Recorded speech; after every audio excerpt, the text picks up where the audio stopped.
And I'm going to do them justice with the protocol because y'all only got one verse, so they gave me three. And That's right. of course, I know three of them. It's what I do. I get paid to remember stuff. So, lift every voice and sing till earth and heaven ring with the harmony of liberty. Let our rejoicing rise high as the listening sky. Let it resound loud as the rolling sea. Sing a song full of the faith that the darkness has taught us. Sing a song full of the hope that the present has brought. Facing the rising sun, upon you day begun. Let us march on till victory is won. Yes, yes, good everything. Nubians and others. Hi, we are here in class with Carr, episode 163, and that was Ralph Carter from Good Times. I snatched that off your page, Dr. Gray Carr, because you done snuck into town. It's into my school. Your school. Your president said hello. Well, Professor Hunter and I go way back. I said, yes, I do, President Rapp. But anyway, coming off the elevator, that's the first thing she said. I did, just a little bit. Okay, so what were you in New York City yesterday? And Ralph Carter, first of all, can we just, this man has been quietly a warrior for Black justice. And that character that he played on Good Times was just a hint of who he really became, and I don't know which influenced what, him being a radical, him being the first Huey from the Boondocks. I don't know if that informed him or if he was always with that little spirit, but that was nice to see and hear. He still can sing, and it's beautiful. I remember he was in a play as a little boy as well in New York on Broadway, right? Yes, he was. In fact, Ralph Carter is an interesting guy. I think he precedes the character. I think he informed Michael more than Michael informed him. Although they still referred to him lovingly, which I thought was hilarious on Thursday, as the militant midget. I mean, because Michael, that's how they called him. So, but I think that was him, because he grew up in those Harlem streets. I mean, he knew Dr. Clarke well. He wanted Dr. Clarke's progeny, students. Yeah, but he was so young on Very Good young. Times. But Clarke talked to him as James Connie, my friend James Connie, who's just retired from King College. He said he met Malcolm. He did meet Malcolm as well, but he met Dr. Clarke when he was 12. But Dr. Clarke talked to all of them. I mean, Kareem Abdul-Jabbar was one of his students in the How You Act program. So I mean, Clarke did, yeah. So Michael Carter, and Michael's not, Michael Carter not there. He's like, what, maybe? I think he'd be 61 his next birthday. He's a May baby. Ralph Carter. You were there for the naming of the John Henrik Clarke. Yes, study lounge. It's just a space there, and that campus like the back of your hand. First of all, that library is very impressive. It was very, Yes, it is. It is. A lot of things are work in progress there. There's some standout buildings and spaces. So yeah, the way they explained it to me, it used to be its own school. It was a high school apparently. It was its own building, huh? But it is the 6th floor and the 4th floor are like study lounges. And you know me, I'm roaming all over the place after it's over, looking, and before I get back on the freight to come back to DC. And so it was alive, which I was very happy to see. I'm not used to seeing that. I mean, the bottom floors, the two sub-basement floors, and then the floors, the 2 floors above that are quiet spaces. And it's funny, the farther down you go, the quieter it gets. But they were full. I mean, like, they were like, okay, you can talk softly here. No cell phones here. and then dead silent the bottom two floors. I'm like, I like this. But that floor where we were on, 6, where Dr. Clarke, the lounge is dedicated to him, and some other lounges as well. And 4 were as loud as if we were in, the kids were there. They studying, but some are playing music. And I'm saying, okay, so y'all got this stuff, and you couldn't hear from floor to floor. It's very well done. Yeah. Very well done. I love Hunter College. As you were yesterday, I was interviewed. I had to do a lot of things. So I had this journalist interview me, this guy from Milwaukee, right? So he's doing this piece on, he interviews radio personalities, and he was like, wow, you've done a lot. I said, well, I've lived a long time. He said, well, I'm older than you, kiddo, and he's, and I was like, okay, so I'm talking about Hunter College. I'm not familiar with Hunter College. I was like, yeah, Paulie Murray, Audre Lorde, Ruby Dee. I'm naming off people from one of the first colleges in the country, Black women. He didn't know who Paulie Murray was, so I'm like, Paulie Murray, Ruth Bader Ginsburg? He was like, yes. I said, there's no Ruth Bader Ginsburg without Paulie Murray. Brown versus Board of Ed. Yes, okay, that's her genius, right? Oh, I didn't know that. And what, as I'm talking to this man, I'm realizing, first of all, it's our responsibility to educate people. Unfortunately, we are all teachers. If you know some things and yes, you got to tell people. You can't just, so then I'm breaking down all of the history, and it's like, I don't care if you're older than me, you're going to learn some things today about this school, but also about these people. And, having John Henrik Clarke, I don't know how many people know him. If you are in class with Carr, you know him because we've covered him a lot. But the importance of somebody like that and keeping that name in our mouths and keep spreading the gospel of John Henrik Clarke I think is too important. So thank you. Very important. No, it's very important. And it's that vibe is, of course, Hunter, as you live and practice, is a working class school. And you get that working class vibe. I mean, there was one of every kind of person in the city. I mean, just to hear these young people and that energy, and to be in that space with a lot of Dr. Clarke's students, the Wisterians, which is, I guess, the African American Alumni Association of Hunter, they took the ball. Apparently, the city colleges don't allow you to name anything, a room or a piece of paper or anything, without a minimum of $100,000. So they've been raising money for some time, and as you know, President Rev has hosted over at Roosevelt House a couple of fundraisers. They're not there yet. They're over $67,000, but that was enough to trigger the ribbon cutting. And at the ribbon cutting, she said she would match dollar for dollar donations. That woman, she raised more money than any president in the history of CUNY, probably all of them combined. And you've been saying that.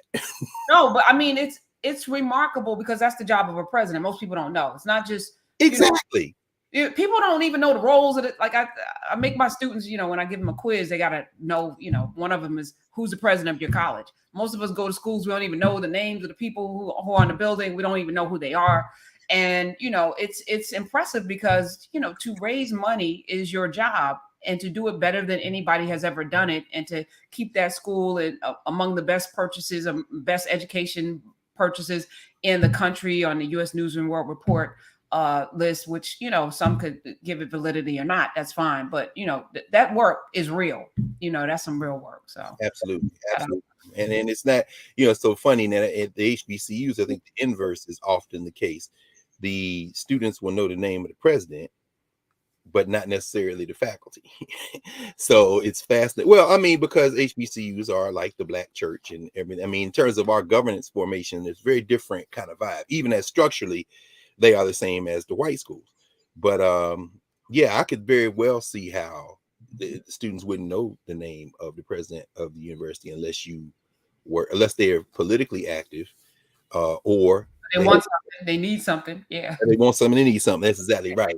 And so, this has been a whirlwind of a week, and all of them are, but now here we are, because we all are coming up on graduation season. So all the high school graduates, y'all are getting ready. This is prom season and senior trip, and DC is flooded with the senior trip folk.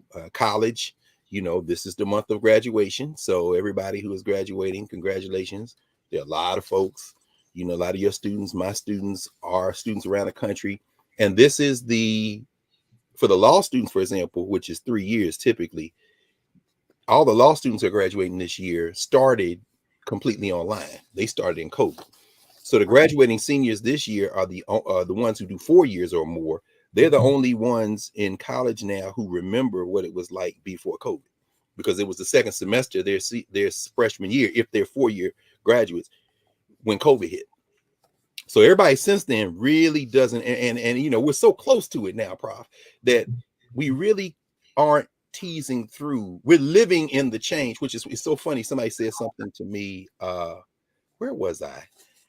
I was in the airport.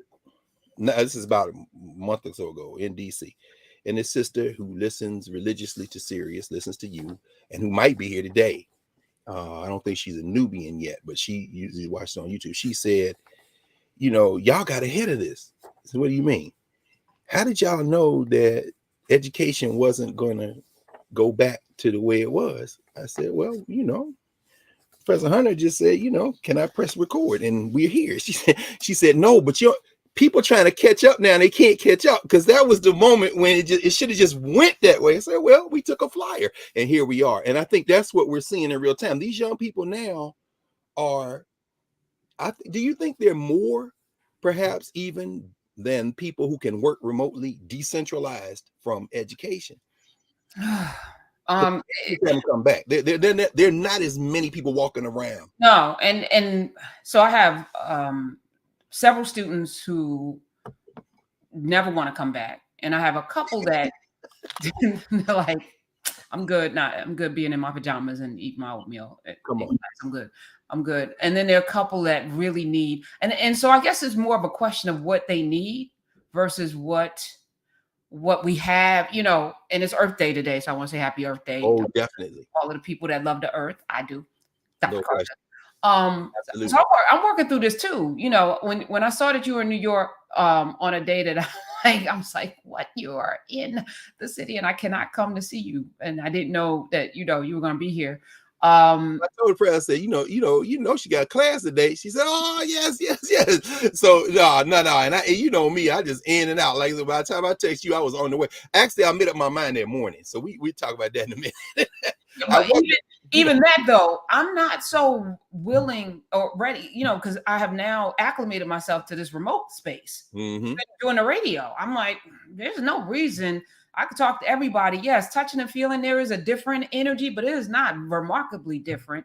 And if it's really about disseminating information, if it's really about engaging with people, I have had a student who is interning. I met her for the first time just recently because I had a town hall. And it was weird because I felt like I've already seen her before. She was like, no, Professor, it's the first time we're meeting. I was like, oh, okay. All right. Well, you know, it's nothing different though. It's the same vibe. Do you know what I mean? Like you're you, I'm me. And I don't know what is happening with young people. And I think, you know, I'm glad I'm not a parent. Thank God, you know, parents are navigating these spaces differently as well. They got work situations, all these companies forcing people back in. Y'all just got into a rhythm with your children. You know, now it's like, I got to be snatched up and out and leave them with somebody. And it's just, there's a lot of things. This country, man, this world is at a particular place. And I don't know if we knew that this was happening, but I do think that the spiritual world is real. And like we operate in it, if we operate in it for real.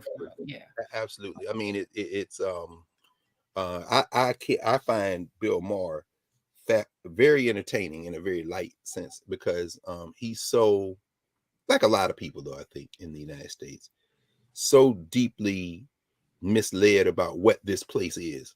And I don't mean misled. I mean, I think there's aspirational desire. You were tweeting back and forth with folks the other day about what this is and isn't. It's already here. But, you know, there's this desire, I think, and probably it's driven by fear, I think, fear of the unknown. It's okay. The nation state as a concept is unraveling. So it's going to be okay. It's probably going to be better if we decide. But anyway, he had a guest on, The Economist, Glenn Lowry on. You still watch that show? No. I don't watch it at all. I don't tune into it. What I'll do is wait for it to go, and then if there are clips that I want to see, like I'll see who he interviews. And then I'll see. But when I saw Glenn Lowry on there, The Economist, brother who has been in the Northeast for many, many years, people might consider him kind of center right, whatever. Those labels don't mean anything really to us if we're paying attention. But anyway, he was with another guy, an educator, David Bessemer. And Bessemer said something. He said, the college experience is now at the center of higher education, not education. Education isn't at the center of it. It's the college experience. So what's the network? What's the internship? What's the brand of the place you're paying for? The idea of which is why it was so refreshing to go into the sub basements of Hunter and see all these students, studying. I mean, like these Asian students, African students. No, Hunter's I taught at NYU for 3 years. And not because of NYU, of course, it's a venerable institute of higher learning. Talk to us. Help me understand what I saw. These kids, they come to school with a purpose. This semester I have a woman who is a public housing advocate. She's north of 40, who's coming back to school. I have a kid from the Philippines. I have a kid from China. It's like it's an amazing group of young people. Most of them may be first generation to go to college. Most of them have jobs in addition to going to school. So they're coming to school with a purpose, and I think back to my education. I went to school because I had to, it was expected of me. I'm going to get a degree, it's like you're going to go to college and then you're going to go get a great job. There are people that, grow up in, middle-class households that's the edict, right? And it's not find out what you want to do. It's not go to school to become a nurse because that's where you're going to get paid. There's no, drive to be in school. What I find with these students is they're there because they absolutely want to get something out of the experience. And that's my responsibility to make sure that I expose them to as many people and as many, experiences, but also that I set them up to get a job and to get paid. Because if you're majoring in something liberal arts like media, I don't even know what that is right now. And the jobs are weird and they don't pay as much as they paid when even I got out of school. So, that's right. If I'm going to prepare these students, they got to be prepared to win. And, I love my students at Hunter, all of them, which is why about 12 of them work with me right now. And that's the way to do it. I mean, that's the way to do it. I mean, the way you're doing it is, I think, the way it has to be done now. I mean, practitioners in the classroom, also folk who want to be there. And the way you described it, I mean, there are students who, the administrators would call non-traditional students. And Mar, for example, as a footnote, he was giving the numbers of administrators at Stanford, at NYU, places like that, and how the number of administrators is in the thousands. And the number of students is in the thousands, but only slightly more students than administrators. And it's not the faculty. The numbers of faculty in there. It's, what are all these administrators doing? And then Glenn Lowry looked at Bessemer and said, "You take a shot at it because I don't know what they do." but the traditional academic has been displaced. And so when you describe your classroom, as you talked about all along, when in this space, your students immediately begin to practice the craft of journalism. Now, I think a difference, perhaps, and it'd be interesting what you think about this. Perhaps a difference between the way you help them acquire the skills and then place them and bring them and connect them, and perhaps someone who doesn't have your deep kind of intellectual work because of generation. Like I said, we were expected to go to college. You know what I'm saying? So, I mean, you weren't a journalism major, you English. I mean, you did literature, your command of language. So perhaps a difference between you and someone who doesn't have that background is they can certainly help connect folk and get internships and practice the skills, but can they edit what's been written with the command of language that you have? This is where I'm afraid this is the thing that what we're doing right now. I think that's what we're feeling that, I hope anyway. I was thinking about you because I think about you quite frequently, by the way, and you make me smile. Your presence in society at this point in time necessary. But I was thinking, a man that went to school, got a law degree, got a PhD. You got your bachelor's, and then you went on, and you kept going because it's not good enough to just be good enough, right? You wanted to master certain things, even if I'm never going to practice. Okay, I at least have mastered this thing. So when you have conversations with people, or when you're in the classroom, like I was just telling this guy that was interviewing me, the sum total of things that I've done, makes me a master teacher because I failed at more things than most people have done, right? Or failed, but learned lessons, right? And every business, 30 books published, 30 books written, working as a journalist in sports, in business, in news, all of those things have given me experiences that when I talk to my students about this, and then I tell them, I don't know what it is that you're going to move into, but I'm going to teach you what it's supposed to be, because some of you are going to be editors that may bring it back to the way it's supposed to be. Right. Because now but that's my responsibility in that classroom, to give you all of that and, teach you how to write a sentence, construct a sentence, teach you what to, it was interesting. We had an assignment where I'm asking them to just write a lead. Just write a lead. That's the first thing. And they were struggling with of how to just bring forward the most interesting thing about a person or about an event that then will draw folk in. And I do this in my talk radio class as well. You have to lead. They're putting the good stuff on the bottom. I'm not gonna get to the bottom because I've already checked out. You've seen the society. Click, click, click, click, click, click, click. If you don't get people from the door and we're not doing clickbait, then so your command of the words and your ability to be able to touch us with those words from the door, that's one of the most important things. But we're not even teaching that. So well, you got to have words to do it. Yeah. I mean, and by the way, let me just say here as well that everybody here, wherever you are, this is another moment of Karen Hunter improvisational genius. We know at the end of the month, I think the 29th is Edward Kennedy Ellington's birthday, Duke Ellington. And when asked about his compositional style and asked to describe it, he said, I'm just writing music. And someone once said of Ellington, what you are calling improvisation is really spontaneous composition, meaning what you can't do what Ellington, what Louis Armstrong, what any of them did. You can't do what Ella Fitzgerald did. You can't scat like Ella, whose birthday is coming up, the 25th, actually, this week.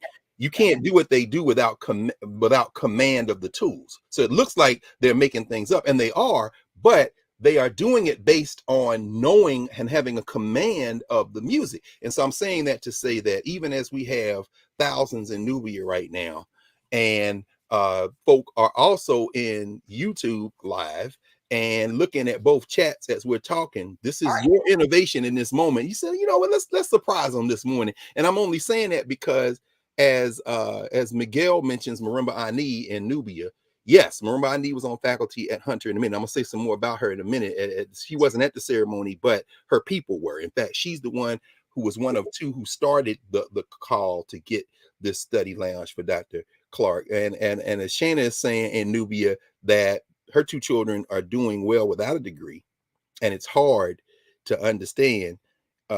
It's hard to motivate them to think about college because their father's doing so well without a degree, because they're saying, well, why do I have to get a degree?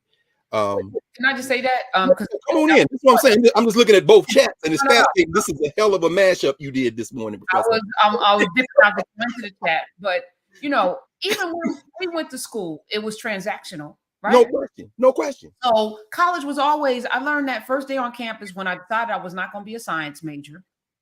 That this was some BS, right? And I had this conversation with myself. I said, this is some BS. So I'm not really going to be spending a lot of time going to these classes because these teachers, and I was always that student anyway that was just in class to disrupt. But that said, I said, this is a game of relationships. So I'm going to be friends with my teachers. I'm going to spend a lot of time in the seminary with these very amazing human beings. Drew had one of the best seminaries in the world, still does. I think Samuel Proctor, everybody who's anybody came to Drew, right? So I was in the seminary hanging out every day with these great minds. And it was about the experience, right? It's about the people that you are hanging out with that then go. That's why you go to Harvard. You go to Harvard because somebody's going to become a hedge fund, something, and you're going to get in, or somebody's going to become president and you're going to get in and Yale. Like, it's all about the relationships. It was never about the classroom. I got a B in a philosophy class that I never went to. I did the paper and I took the exam and I got a B. And I was like, this is some bull crap. Okay. Yes, I'm smart, but I ain't that smart. So y'all doing something different here. But I realized early on in my college experience, that was like 40, 30 something years ago, that this college thing, even lower education to some extent, is not about really developing young people's minds. And Dr. Black said this on my show on Monday. Yes. We do not teach children how to analytically think. No. And if that was the assignment, then we would be really a much better society right now. But we're not. We're not. Well, So, I mean, I love the phrase critical thinking is used a lot. It's used a lot, but it is a proxy for people sharing their opinions and then trying to come up with systematic ways of analyzing their opinions, critiquing their opinions, looking for holes in arguments. But if you don't have a foundation, and several people have said this in Nubia chat so far, and somebody actually just said, I think it was Ronald, that said, college is not vocational school. It is and it isn't. This is the age-old argument, that has been reduced, sadly, to Booker T. Washington versus W.B. Du Bois, which is absolutely not historical. And we've talked about that many times. The idea that Booker T. Washington was for vocational education and W.E.B. Du Bois was for liberal arts education. And that is absolutely not correct. Both of them saw eye to eye on most of their educational philosophy. Where they differed was chiefly around politics, and there were some philosophical differences, but that relationship dissolved more as a result of politics than it did in terms of educational philosophy. I'm saying all that to say that the idea of a grounding is very important. We're not getting a grounding, and I think sometimes we romanticize the grounding we were getting prior to this age of ascendant technology. So, we went to school and, from first grade through college in the 1970s and 80s. And analog education was the rule, not the exception. The technology hadn't overrun us.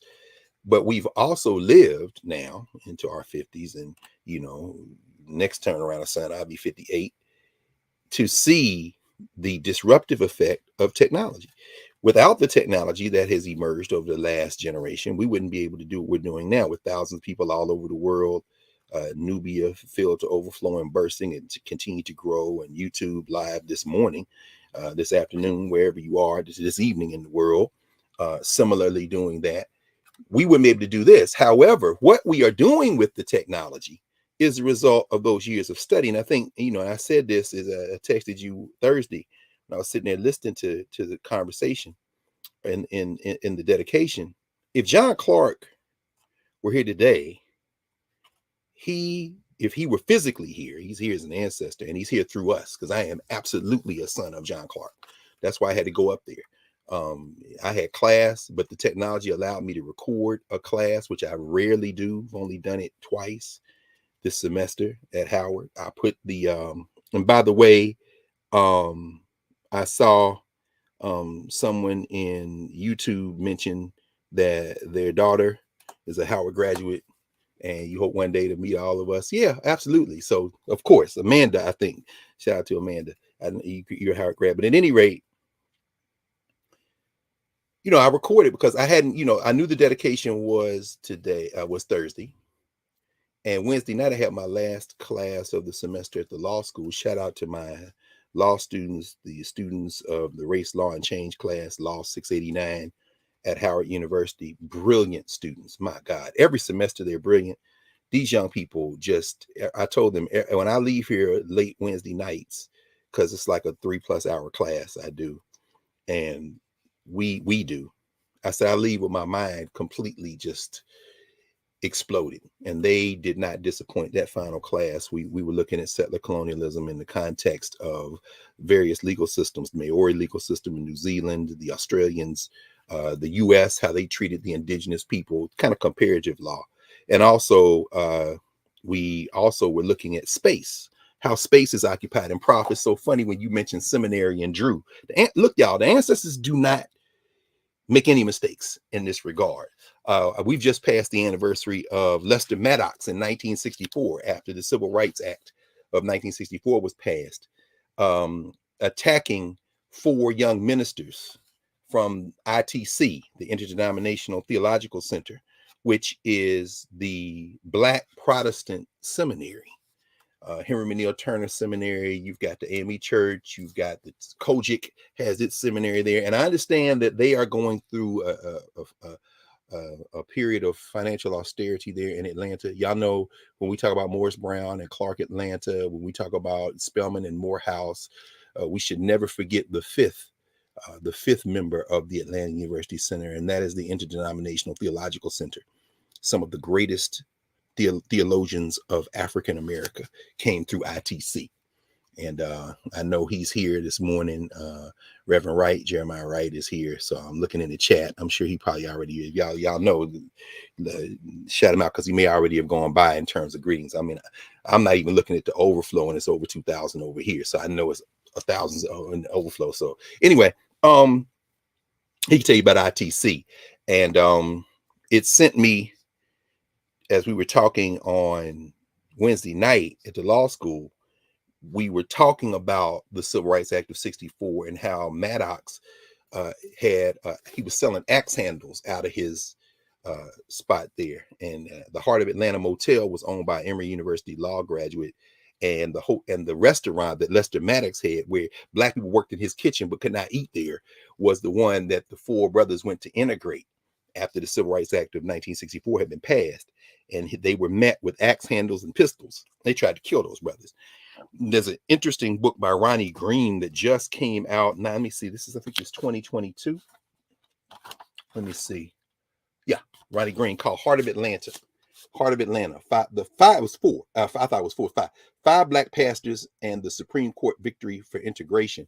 I mentioned that because any first-year law student will tell you about the Heart of Atlanta Motel case.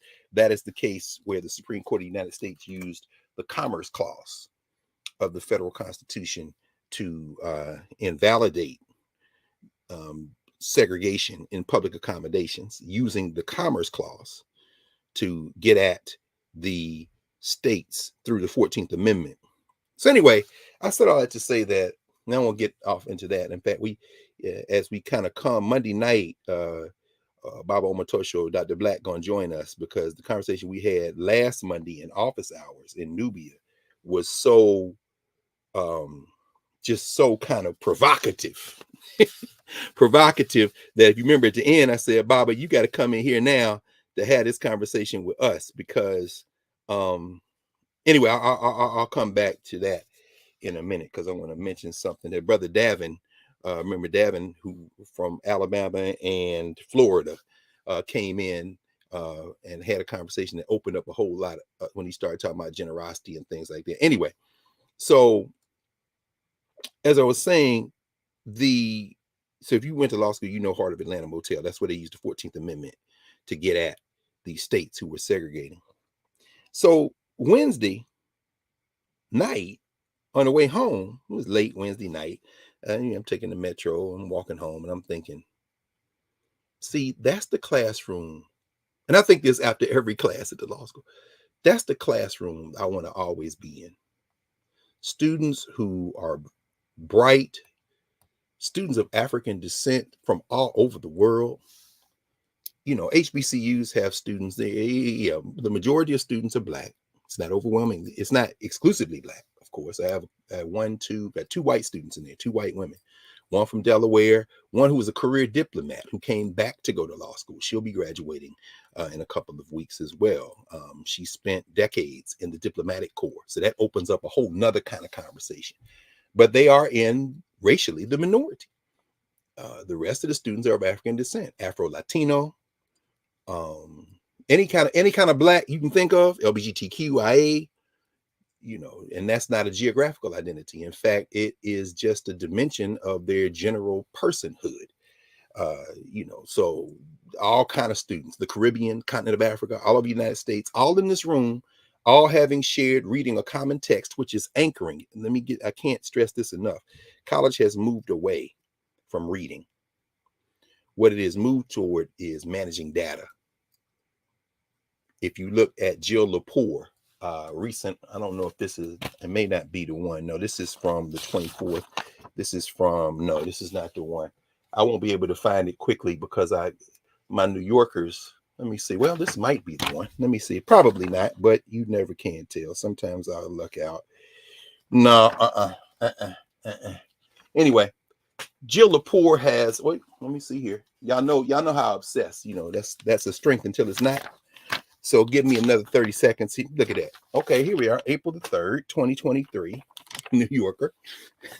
Jill Lepore has her American Chronicles column, Data Driven, the limitations of machine knowledge. This whole chat GPT stuff. Well, here's the article itself. I subscribe to the print edition. So if you Google this, you probably, if you don't have a subscription to the New Yorker and can't get to the digital paywall, you might be able to get this free. She's talking about, it's fascinating to me.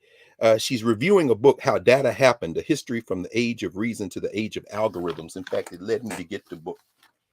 Hold on for a second. This is my pile of stuff I was reading this week. Usually there. Here's the book, How Data Happened, a history from the age of reasons to the age of algorithms, Chris Wiggins and Matthew Jones. And it's interesting because it is a history of how we got to where we are today. So come back to that in a minute. Jill Lepore is saying that, she says, imagine, let me see if I can find it very quickly. If not, I will, here we go. She says, imagine our knowledge existing in a file cabinet, one of them old file cabinets. Young people in here, Nubians, and yeah, Adesanya, my man. Yeah, I know books beat me all the time, man. Me and Holly Green were having that conversation. And I'm gonna tell you about that Sterling Brown film that Holly showed last Saturday, because we are now scheming to take it on the road. The only way you can see After Winter, Sterling Brown, is Holly Green got to show it to you. It's not digitized, it's not anywhere else, and that's very deliberate. So we gotta bring this out. We gotta figure that out. But at any rate, yeah, I've been beaten by books before, but I damn sure gonna go down with both hands, brother. So Jill Lepore said, imagine everything we know existing in a file cabinet. For the young people, y'all know, and by young people I mean young, like a file cabinet is a metal or wooden cabinet with drawers that you pull out with files in them, right? She said, imagine if you had 4 drawers in this file cabinet. She said, the drawers are labeled from top to bottom, mysteries, facts, numbers, and data. I'll just read what she says. Mysteries are things only God knows, like what happens when you're dead. That's why they're in the top drawer, closest to heaven. A long time ago, this drawer used to be crammed full of folders with names like why stars exist and when life begins. But a few centuries ago, during the scientific revolution, a lot of those folders were moved into the next drawer down, facts, which contain files about things humans can prove by way of observation, detection, and experiment. Now, I'm not going to quibble with Professor Lepore, who is on faculty at Harvard, but who most of us know because of her writing for popular audiences, although not nearly as popular as the number of people John Clarke interacted with and touched. And now, because of the technology that we can interact with and touch, in fact, I have these conversations increasingly because a lot of people who are in Nubia, but many more, I think, who are on YouTube, who haven't subscribed to Narrative yet, or who may not subscribe to Narrative, are academics. And I'm fascinated by the number of professors I run into, academics I run into, who are here, because what we are doing, and I will be very quiet, I've been candid about this, and I'll be candid about it again. I don't know that I agree with. I was reading, I don't think I put it back on the shelf. Allison Davis, the famous social psychologist who went to Dunbar High School, the DC guy who wrote a book on Booker T. Washington, Frederick Douglass, and W.E.B. Du Bois called Leadership, Love, and Aggression. And he says what drives a lot of human behavior, he's saying this as a social psychologist. He says, what, and a friend of Sterling Brown, by the way, he talks about this. Sterling Brown, in fact, read a draft of the book before it was published. He said that a lot of what drives human behavior is anger. Anger is something that happened as children, something we might not be able to name, something a parent did or a sibling did, or something that happened as a society. And then we act underneath that anger is fear of being insecure. In other words, not being safe, fear of not being protected. And so that anger then drives a lot of human behavior. This is what Professor Davis is saying. And by, Allison Davis, probably best known for his work on the effects of segregation and apartheid on African folk. Deep South is probably his best social science work, that he's the best known of his social science work. I mean, we're talking about the 1930s, 40s, and 50s. I mean, Leadership, Love, and Aggression was his last major book, and I think came out like 1983, near the end of his life. But at any rate, what he says is that what we do with that fear-driven anger, and then that anger drives, he says it can turn into pathology. People can turn into tyrants with that. He said, or people can be pragmatic and realist with it. So he lumps kind of Frederick Douglass and Abraham Lincoln in the category of using, for Douglass, he says, he wasn't allowed to live with his mother. He came out of enslavement. He did not know his white father. He came out of the worst kind of experience that you can imagine. And out of that fear of insecurity, out of that loss, out of that, this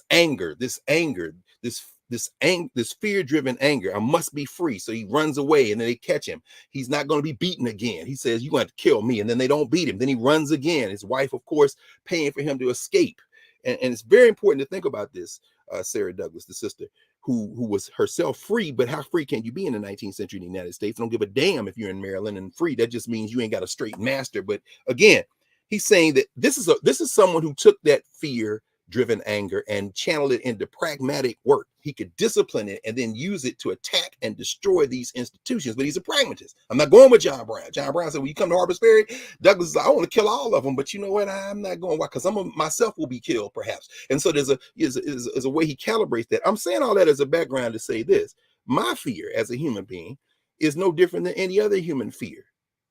Not being secure, not being loved. And Allison Davis talks a lot about that love and questions like this. And so the anger that I feel as a person of African descent in the modern world it comes out of that trauma. And this is where Monday night, me and Dan Black going to talk about this, and all of us in Nubia too, because this really ties to the Afrofuturism exhibit that my nephew Ellington and I went down and saw last Monday, since we've all been together. I'm going to come back to that in a minute as I begin to tie these things together. But that anger, I am not the type of person to try to dominate somebody else, because there are a lot of people who take that anger and try to dominate other people. And by the way, the reason Allison Davis wrote Leadership, Love, and Aggression with these case studies is he says that many people in the world are looking for somebody to tell them what to do. And people identify with leaders. They project themselves onto leaders. That's why the pufferfish out of Florida is going down in flames even before he gets started now, because people are beginning to realize it's not a guy I feel like I can project myself onto. He doesn't do well with people. He's, ill-tempered and ill-mannered. His fear-driven anger is channeled more into the megalomaniacal. I'm sure that Dr. Davis, looking at Ron DeSantis, would say this is a type who is more like a petty tyrant. He's taking his anger and trying to dominate other people, but he doesn't have the kind of personality, because Davis identifies all these different people that people project themselves onto and allow themselves to be led. He says Hitler is an example of someone that these people in Germany projected themselves onto and allowed themselves to be led. He spoke to that resonant fear and that resonant anger. And so he talks about, on the other end of the spectrum, you have Abraham Lincoln, or you have a W.E.B. Du Bois. Well, we talk about it every day. I mean, Professor Hunter, you've written about a great deal of this as a working journalist. Sports figures are really avatars. Really avatars. I was talking to my man Sean Ali Mickens, whose great uncle is the brother of Muhammad Ali, and I was just moving some books, looking for something else, and I picked up Rahman's book. So my man Sean Ali Mickens, who will be graduating next semester from Howard University, I saw Sean down in Sankofa on Monday. That's my man. That's his great uncle and his two great uncles, Muhammad Ali and Rahman Ali. This is Rahman's book. That's Muhammad Ali's brother. My Life on the Undercard, Rahman Ali. Anyway, I was he looks just like. Wait, hold that up again. Don't he look just like his brother? Ah. It's crazy. Here they go in the back. Yeah, here they go in the back. Rahman, and you see Rahman. Toward the end of his life, you saw him more in the documentaries. Here they go in Harlem together. So he was always with him. But I'm bringing it up because we projected our hopes and fantasies on Muhammad Ali. No individual should have to carry the hopes and dreams of an entire people. You understand? In fact, I'm not gonna go over and get it. I was rereading the chapter on how Nike got Air Jordan by several of the founders of, not the founders of, actually there might be two founders of Nike, who fell out with Phil Knight over the whole marketing thrust of Air Jordan, and then wrote the history of Nike. So I'm reading that because this whole, whatever this monstrosity is, Air, that they're created, another myth-making attempt to, you know, to channel Michael Jordan and what people want him and need him to be. But anyway, I'm thinking about that because no ball player should carry our hopes and dreams. No boxer should carry our hopes and dreams. But a politicized boxer like Muhammad Ali is going to carry more of our hopes and dreams because they attract that kind of that kind of desire. So what Allison Davis does is he says, rather than look at the people, which I've done my whole life as a social psychologist and social scientist who study people, I said, I want to look at the leaders. What are the characteristics about the leaders that then, having attracted this attention, they then use to lead? Hence the book Leadership, Love, and Aggression. And so I'm, you know, laying a background for, again, I haven't left the sixth. I know. I just popped in because first of all, right there. Good. That's okay. I can't find the book. Well, it's not really read. I want this book, so I'm Which like, one? Leadership, Love, and Aggression. When did you get your copy? In the 80s? Oh my God! You gonna go get the book? Okay. I don't know if I can find it quickly. No, I didn't mean that you. I'm just saying, where can we find the book? Because it might be out of print. Yes, I think it's out of print. There's no audio version. There's no ebook version. Damn sure ain't gonna be no audio version. 1983, I think, is when it was published. So it might even be public domain. I'm thinking if it's public domain, we might can get a copy in. Well, you know, it's funny because there are a lot of pop psychologists at work in the world today, and I don't think that, you know, Allison Davis was a giant. He was part of that segregated world that we have been talking about for some time. I don't know, and this one I'm not going to be able to find because you see, I read all around the house, so I don't know where. But while I was up, this is the book I was talking about, Swoosh: The Unauthorized Story of Nike and the Men Who Played There. This is J.B. Strasser, who worked at Nike, who was part of that marketing campaign for Air Jordans, and Lori Beckland. It's called Swoosh: The Unauthorized Story of Nike and the Men Who Played There. It might be worth reading before you go see this movie with Ben and his buddy. Ben and what's his name? Viola, she plays the mother. People are upset about the father not being prominently in it, but that's another story. Well, I haven't seen it. I would be upset too, but I'm not sure. You think he's not going to be in there? He got to be in there, right? I don't really care because since being in class, no, I'm being honest. Since being in class with you, we know what the role of Hollywood is, to shape our minds and we watch these things for entertainment, which is why I popped in because you were talking about the pufferfish in Florida and this election coming up, and even Trump to some extent, and how, he was able to utilize his deficiencies as a human being to create a movement, right? I was thinking about Jonathan Majors. I was thinking about all of these folk that we are being forced to take sides on, at least publicly. That's right. And, and no one's a proxy for everyone's flawed. Everybody. Right. So as soon as you abdicate, your hopes and dreams, whether it's Barack Obama or Oprah or anyone, you're going to be disappointed. Right. So we need to come in with that understanding that everybody that you love, the people that you love, if you're going to go to the mat for them, know that they're human, they're flawed. Some of y'all still hold on to R. Kelly. It's okay. Teach. It's okay. But I just, I want to read this book because I feel like we're going to get some insight. So I'm going to find a copy. We're going to make it available in Nubia. I'm just saying that. Okay. All right. No, we need it. I mean, seriously. And you're absolutely right. Nobody should have to carry that burden. I mean, we've just reached the end of Ramadan. So happy Eid, joyous Eid to everyone. Muhammad carries that burden. We shouldn't have to carry that burden. We just left Easter. Jesus carries that burden. I mean, how many Christ characters have we seen recycled in pop culture? I mean, Paul Newman played a Christ character in Cool Hand Luke. And so, when he's laying there, they didn't beat him a million times. Strother Martin, some men just don't understand authority. Some men just refuse to bend to authority. You have to persuade them. Some men just can't be reached. And they beat him, and he in the prison, and all the prisoners looking around. He's laying there on the table, and he's like, "Stop living off of me." This is like a critique of Christianity. It's a critique of all organized religion, which John Clarke used to call male chauvinist murder cults. He said, y'all looking at these world religions, they're male chauvinist murder cults. I mean, you're projecting your fantasies on to other people. And you know, Allison Davis is grappling with this. What does it mean? Because what Davis is saying is not only is it natural, people need somebody believing. People need somebody to think about, somebody to project themselves onto. And for us in this culture now, it's primarily entertainers. You know, it's primarily boxers and ball players. You know, it's primarily musicians and things like that. And as you say, if we pause to think about it and really sit with it, we know that that's unsustainable. We know that it's a fool's errand to begin with. And so it's very important. Yeah, you found it. Good. Leadership, love, and aggression.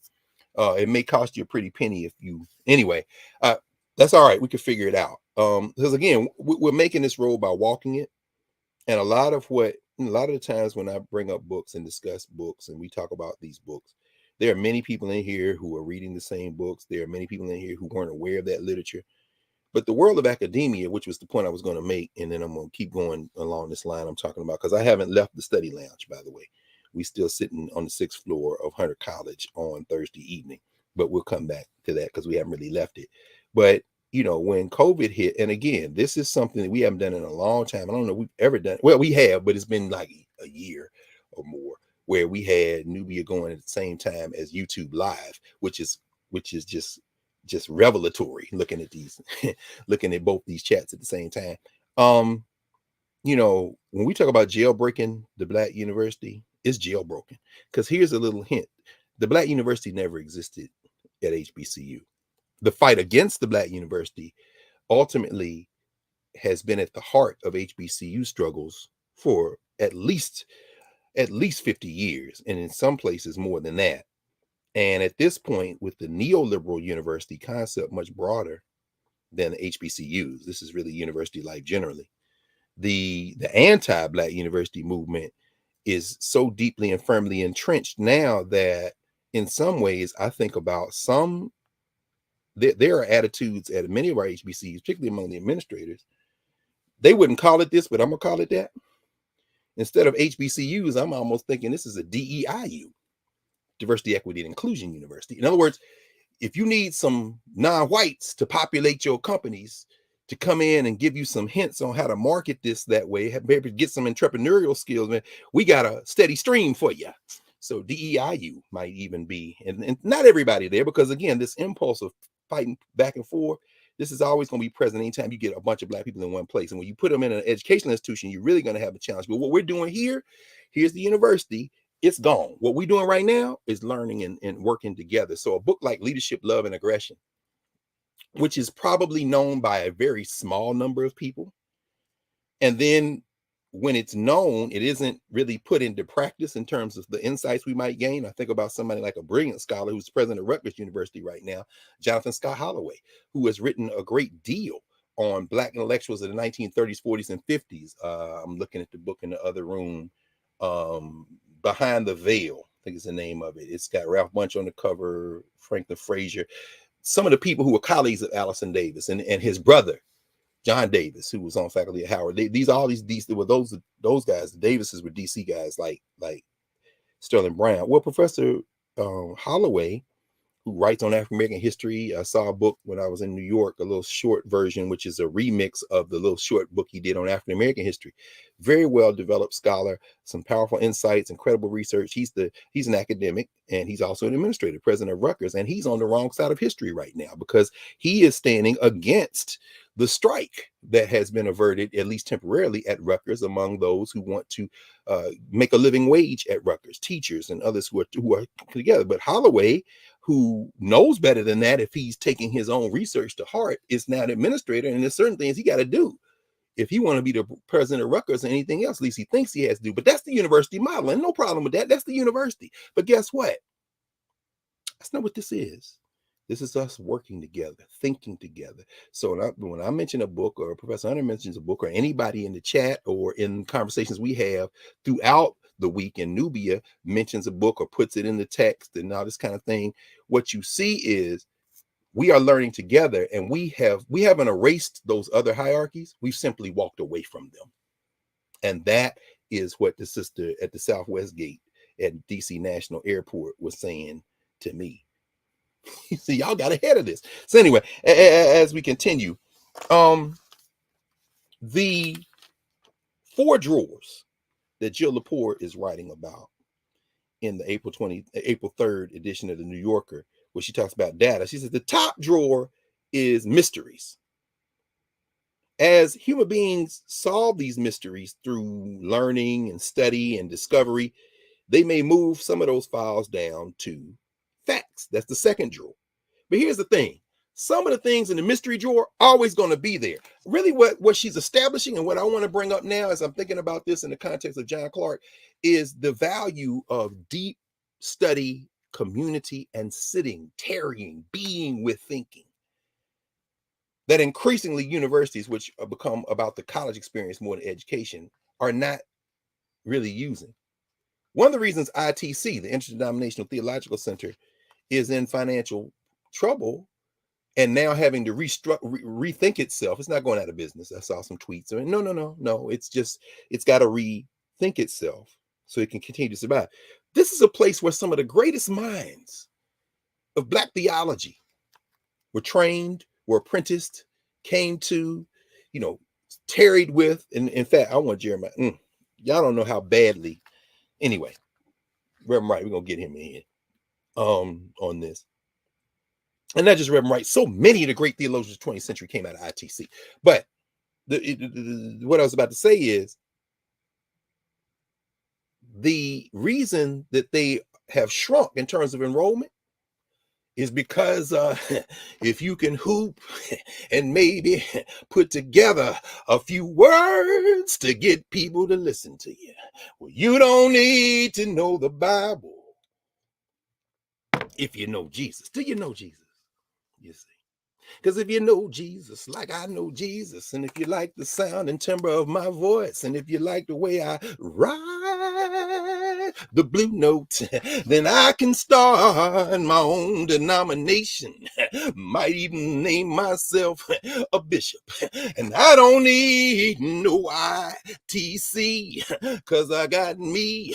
Do you like that rhyme? But this ain't free. Put a little bit in the plate. Don't be late. We can all be great, because Jesus wants you to live more abundantly. So I ain't got to go to ITC. The top drawer of these 4 drawers that Jill Lepore is talking about, that's mysteries.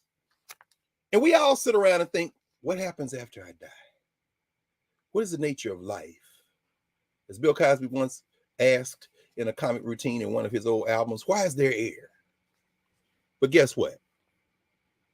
There are places where you sit with that and you listen to each other, and then you listen to people who are now ancestors who left traces in books. There are places where your job is to sit with Howard Thurman, A Strange Freedom, to sit with Howard Thurman, The Luminous Darkness, to sit with Howard Thurman, The Meaning of the Mood of Christmas, to sit. I'm just looking at the shelf of Howard Thurman books I got over there, because I didn't get to go to seminary, but I can read. You say, what good is that? Well, I mean, how's that going to help us in the real world? Hold on. It all works together. You understand? So the point of study is study. So that top drawer is mysteries. Right? Some things we never going to know. And that's okay. But to think about the nature of it requires some calming and systematic thinking. John Clarke grew up as a Sunday school teacher as a little boy in Union Springs, Alabama, then Columbus, Georgia. John Clarke never finished high school, but John Clarke eventually wrote a dissertation because, as he used to say, I have trained more PhDs than most of y'all. And one day, one of my students said, you trained all of us. Why don't you get one? So write a piece of paper. Okay. No problem. But John Clarke was a reader. You understand? And his ability to connect to people wasn't just based on books, wasn't just based on study, wasn't just based on sitting with words, but it was absolutely partially centered in that. So when he came into a room, he could connect with the sharecroppers and the farmers because he grew up on a farm doing that. He's too little to do anything else but keep time. So he was the timekeeper. Time, very important at the center of John Clarke's philosophy. John Clarke had hoboed, rode the rails. That's how he ended up in New York. John Clarke that had master teachers, but they were grade school teachers. Evelina Taylor, 3rd grade. You know, his great grandmother, Mom Mary. He had teachers, but all of that experience, which is invaluable, we all have that, is also brought to bear on simply sitting and reading. This is where the contemporary university fails, because there are absolutely places where people are just sitting and reading. I saw one on Thursday night. But increasingly, that is considered to be passé, unnecessary. And that's how, for example, as I was getting back on the 6th to head back to Penn Station, I went into the subway there, Prof. You know exactly what I'm talking about. I went in, and right beyond the subway entrance is a New York branch of Shakespeare and Company, the bookstore, the famous bookstore. And I've been and shopped in and bought books from Shakespeare and Company in Paris, which was the kind of expat hangout place. It was there last time for the Toni Morrison conference when we were there, and went to, you know, spent money I didn't have. But hell, I'm one of them people that believe, you know, go halfway around the world and not go the last 2 steps. So Présence Africaine, L'Harmattan, and Shakespeare and Company got my money. The $3 I had, I spent $4, you know, and paid somebody back when I got back to the States. But the point is, in Shakespeare and Company, on, what is that, 58th, where you come out of the subway at the corner of a street named for Audrey Geraldine Lord, Shakespeare and Company, the books in Shakespeare and Company got fewer words per page than they did 10 years ago, much less 20, 30 years ago. I'm talking about now academic books, what they call trade publication books, meaning what? You're writing on a serious subject and the number of words per page has shrunk considerably. Why? Because people ain't reading all them words these days. Well, guess what? We don't go by that. But we have to recognize we live in a world where command of language means something different now than it did even a generation ago. So the top drawer is mysteries. What I'm saying is education should allow us to sit with mysteries and to sit collectively with mysteries, not just be by ourselves, but be together like we're doing here. And that's true, J-Dub. If you read the same textbooks as a student in college, you'll be just as knowledgeable as a student in college. J-Dub, the fact that that is true and shouldn't be true is at the heart of the failure now of the university system. I'm talking about J-Dubs in YouTube. Yeah, Irene, you already know. Put a little in this plate, don't be late. No question. That ain't me. Put your money in this plate and don't be late. Extra credit for those who I don't believe in extra credit. Assist us by reminding me of where that's from. Put your money in this plate, don't be late. Come on now. Come on. Is that the last Poets? It's gonna come back to me in a minute. Somebody will remember. Anyway, the point is this.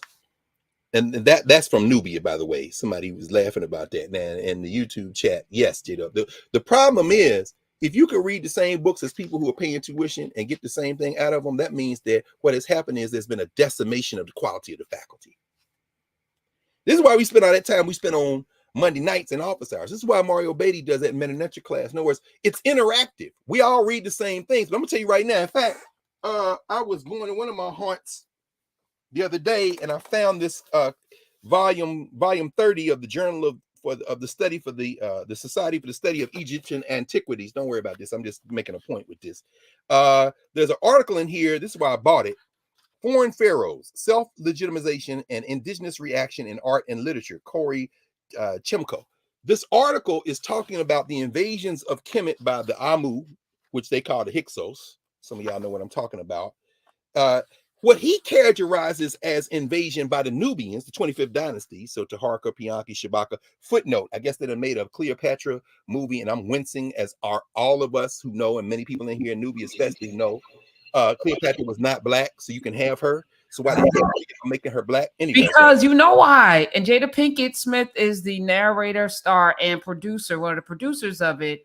And it's because Cleopatra wasn't black, that's why they elevate her. And so yes. Now we're blackening her. Teach, Prof. This is why we're here. In other words, don't go for to quote Eddie Murphy, to quote Beverly Hills Cop. Don't go for the banana in the tailpipe. You can have, John Clarke used to say this all the time. He said, by the time Cleopatra VII comes along during the Ptolemaic period of Kemet, when the Greeks have invaded, she said, Dr. Clarke said, Egypt is old and tired. Y'all can have Cleopatra. You can have all 7 of them.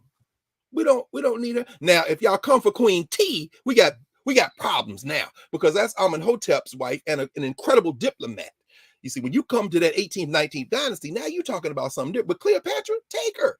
What the hell? As you say, this is the bridge Shakespeare walks across when he remixes it in Antony and Cleopatra. Y'all can have her. And here we go again, following this foolishness. You're absolutely right, Prof. You're absolutely right. You know what? They not going to love you. There's nothing you can do. And by they, I don't mean any individual white person. I mean the concept of whiteness that would have you continue to plead for your humanity by darkening up non-Africans. But it's okay. I understand. You know, this is not the red table after all. This is in class, and this is Nubia, and this is narrative. This is why we have the space we have. So, and then the final one, he gets into the invasion after the Saite dynasty, the Saite reaction to Nubian rule of the Persians. Now, the reason I got this is because I want to read about this politics. We can go to Kemet in August, and it's going to be a transformative moment. It's a trial run, but not really. We're breaking new ground. We're connecting to generations of this travel. I was talking about it in at the Clarke dedication with my man Clinton Crawford, who goes every year. He just came back last year. He'll be going in July. We'll miss him this time. Sometimes we cross paths with him, Tony Browder, all them cats. Malefi Sante and them, depending on what time he goes, and we'll see some of them when we're there. But we're gonna miss Clinton. But we were trading notes because we know Kevin Hart been out there and he got caught up and with some Twitter beef and then some social media beef, and then he canceled a trip. And I was like, Clinton, what you hearing? And I've checked with everybody. Believe me, you know Mario Beatty don't leave no stone unturned. What do you think? And we know it's safe, but just give us a trial run. Deborah Hurd, who is one of the finest students of Egypt and Nubia we have. She's one of the guys who's going with us. I've known her since we were freshmen in high school, in college, Tennessee State Marching Band. She's at the University of Chicago now. She just came back from the Nile Valley about a month ago at National Geographic, helping lead some tours there. So everything is fine. We're just comparing notes. And so I'm saying all to say that, I took Meta Nature as my qualifying language, along with Alethea Watkins and Mario Beatty. We did our qualifying language at Temple. But Mario Beatty then took it to the next. Mario Beatty is Theophilo Benga's lieutenant in the Western Hemisphere. He is the best there is. And we know that, those of you newbie, you're taking the Meta Nature. I'm saying I bought this because I am always fascinated with the politics of Africana governance formations, Kemet being no exception. And so I try to read as much as I can and all kind of different things. And I can do some simple translations, and I'm getting my weight back up in study. Because I'm going to tell you right, very quiet as it's kept. There are some great students of Nubian language. In addition to Mario Beatty, Deborah Hurd is one. There are a lot of Nubians taking Meta Nature, creating some facility, who also do other African languages. One of the great young students of the language, although it's real quiet, and I'm going to out her because I know she don't care, is Angie Porter. She studies the hell out of that language. So it's going to be very interesting, the conversations we're going to have in August. So anyway, I just saw this. Let me pick this up. But here I'm buying it to read it, and then I'm reading it so I can talk to Mario. Why? Because there are no glyphs in this article. And of course, I don't trust what this man says about the Nubians. And in reading the article, what he says is, strangely, the Nubians seem to deepen when they invaded Egypt. Of course, they didn't invade Egypt. They're the same people. It's like cousins. But it's cool. I don't look to him for that interpretation. I developed that interpretation through many, many years of study and reading and conversation with people who know. I don't look for this guy in this Egyptology journal to know what I know, or to make that case, because that's a political case. You see, Donald Redford and boys, Mario took out Donald Redford. That's a story for another day. Because they'll never acknowledge it, because then your whole Egyptology shtick implodes. This is why you don't send Kevin Hart out as your avatar to talk about whether the Egyptians were black or not. All that's going to do is start a beef. So we leave the young brother alone, go with God, rah, everything's cool. But dude, you just keep making movies and filling up stadiums and coming. Don't project leadership on him for that. But that's what happens when you don't have a dedicated space for study. Anybody talking becomes your avatar. Anyway, the point of this, what I'll make is this. Study is necessary, because if you're going to move things from mystery down to facts, as Theophilo Benga said, he said, you got knowledge by faith. I believe it. Then you got knowledge by reason, what Jill Lepore might put in her second category as facts. Meaning what? This is something I have been able to independently verify beyond what I feel in my heart and spirit, which is valid as a form of knowledge. But if I want to keep going, I can even deepen that. This is why I have the hella respect for the ministers of the Shrine of Black Madonna, hella respect for Freddie Haynes, hella respect for Jeremiah Wright, because mysteries are mysteries, but there are things you can know if you spend a little time with study and with each other. This is very important to understand. Yes, there is war in Sudan, Reba, and YouTube. Kemet Kush now breaks our heart. We talked about that Monday night. In fact, that's where Brother Davin came in, because he has done some study. In fact, wrote an undergraduate paper on Sudan. And when I asked that question, remember y'all in Nubia, when we asked that question Monday night in office hours, does anybody want to update us? Because I was following it in not only the American papers, but in the Chinese papers written in U.S. language, one in particular, which I recommend, just if for no other reason than, regardless of whether you think that everything in there is completely accurate or not, it gives you a perspective that isn't the U.S. perspective. This is the China Daily. This is the global edition. It comes out, it costs $0.25. Sometimes you see, if you have they print it. So you can, Gerald Horn hit me to the China Daily. It's fascinating. They're talking about Sudan. This is on the front page of Wednesday's paper. Sudan fighting takes toll. Goes on. Different perspective from the Chinese perspective when you have the Chinese side, or this Chinese newspaper. Anyway, that happened Monday night, Reba, in YouTube. There's the war in Sudan. And check this, the names they're mentioning in mass commercial entertainment media, Merowe, that's ancient. See, what we call the country of Sudan, which split into two countries, South Sudan becoming the most recent African country. And then when the people drove out the dictator, al-Bashir, and now the two generals that drove him out, as Davin was talking about Monday night, are now fighting each other, going up the Nile. Now South Sudan, Jos and all those places, right? The newer, the people who are closer to the equator, those people came down the Nile, going this way, that is, to the Mediterranean, and founded Kemet.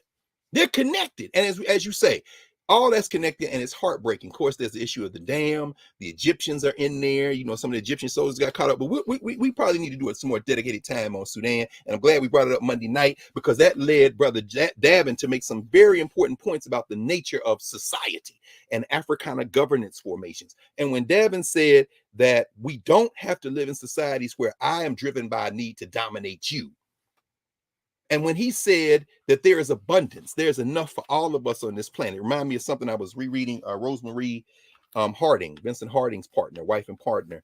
Her memoir was published, Fragments. Oh, I don't think I have it around here now. It's in another room.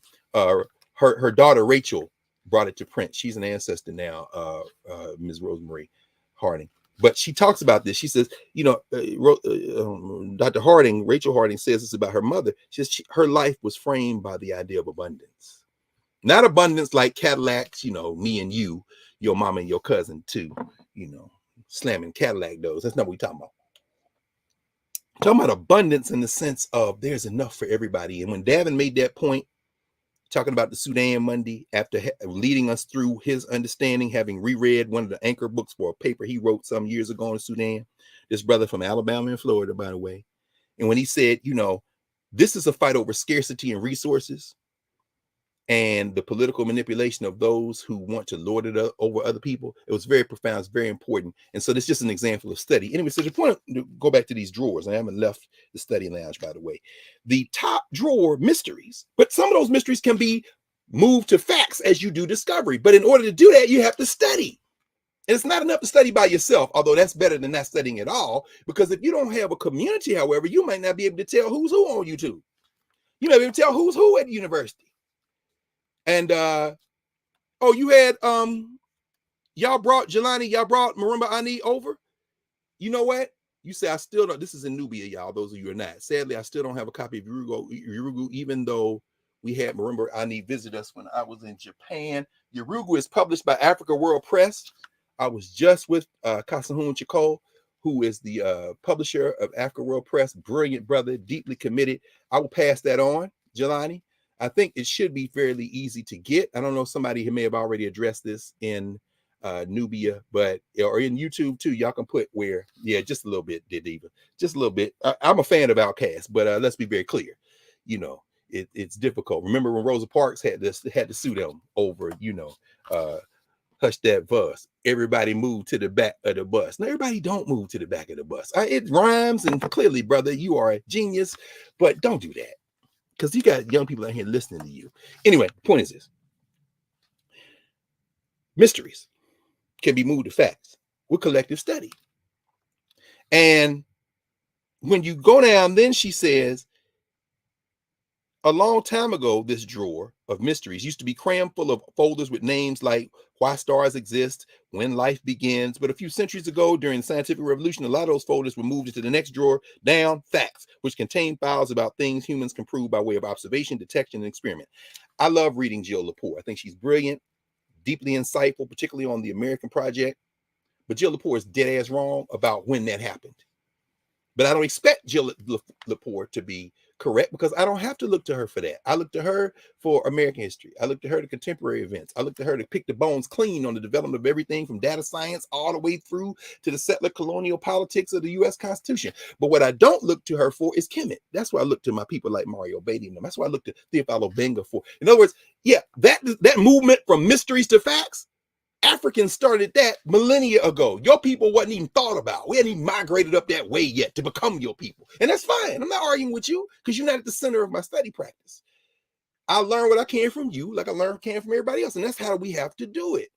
You understand? And I don't look to you to validate what I have learned by showing you what I've studied so that you can then grant me some form of licensure. This is the setup of the modern university. And that's why we walked away from it in this space. Do we continue to go in those spaces? Absolutely. But we don't put them at the center of the wheel. We put them on the periphery of the wheel. So we continue to move there. And that's what John Clarke did. That's what John Clarke did for decades at Hunter College. That's what John Clarke did when the people demanded that there be a curriculum at Hunter College on what was then called Black and Puerto Rican Studies.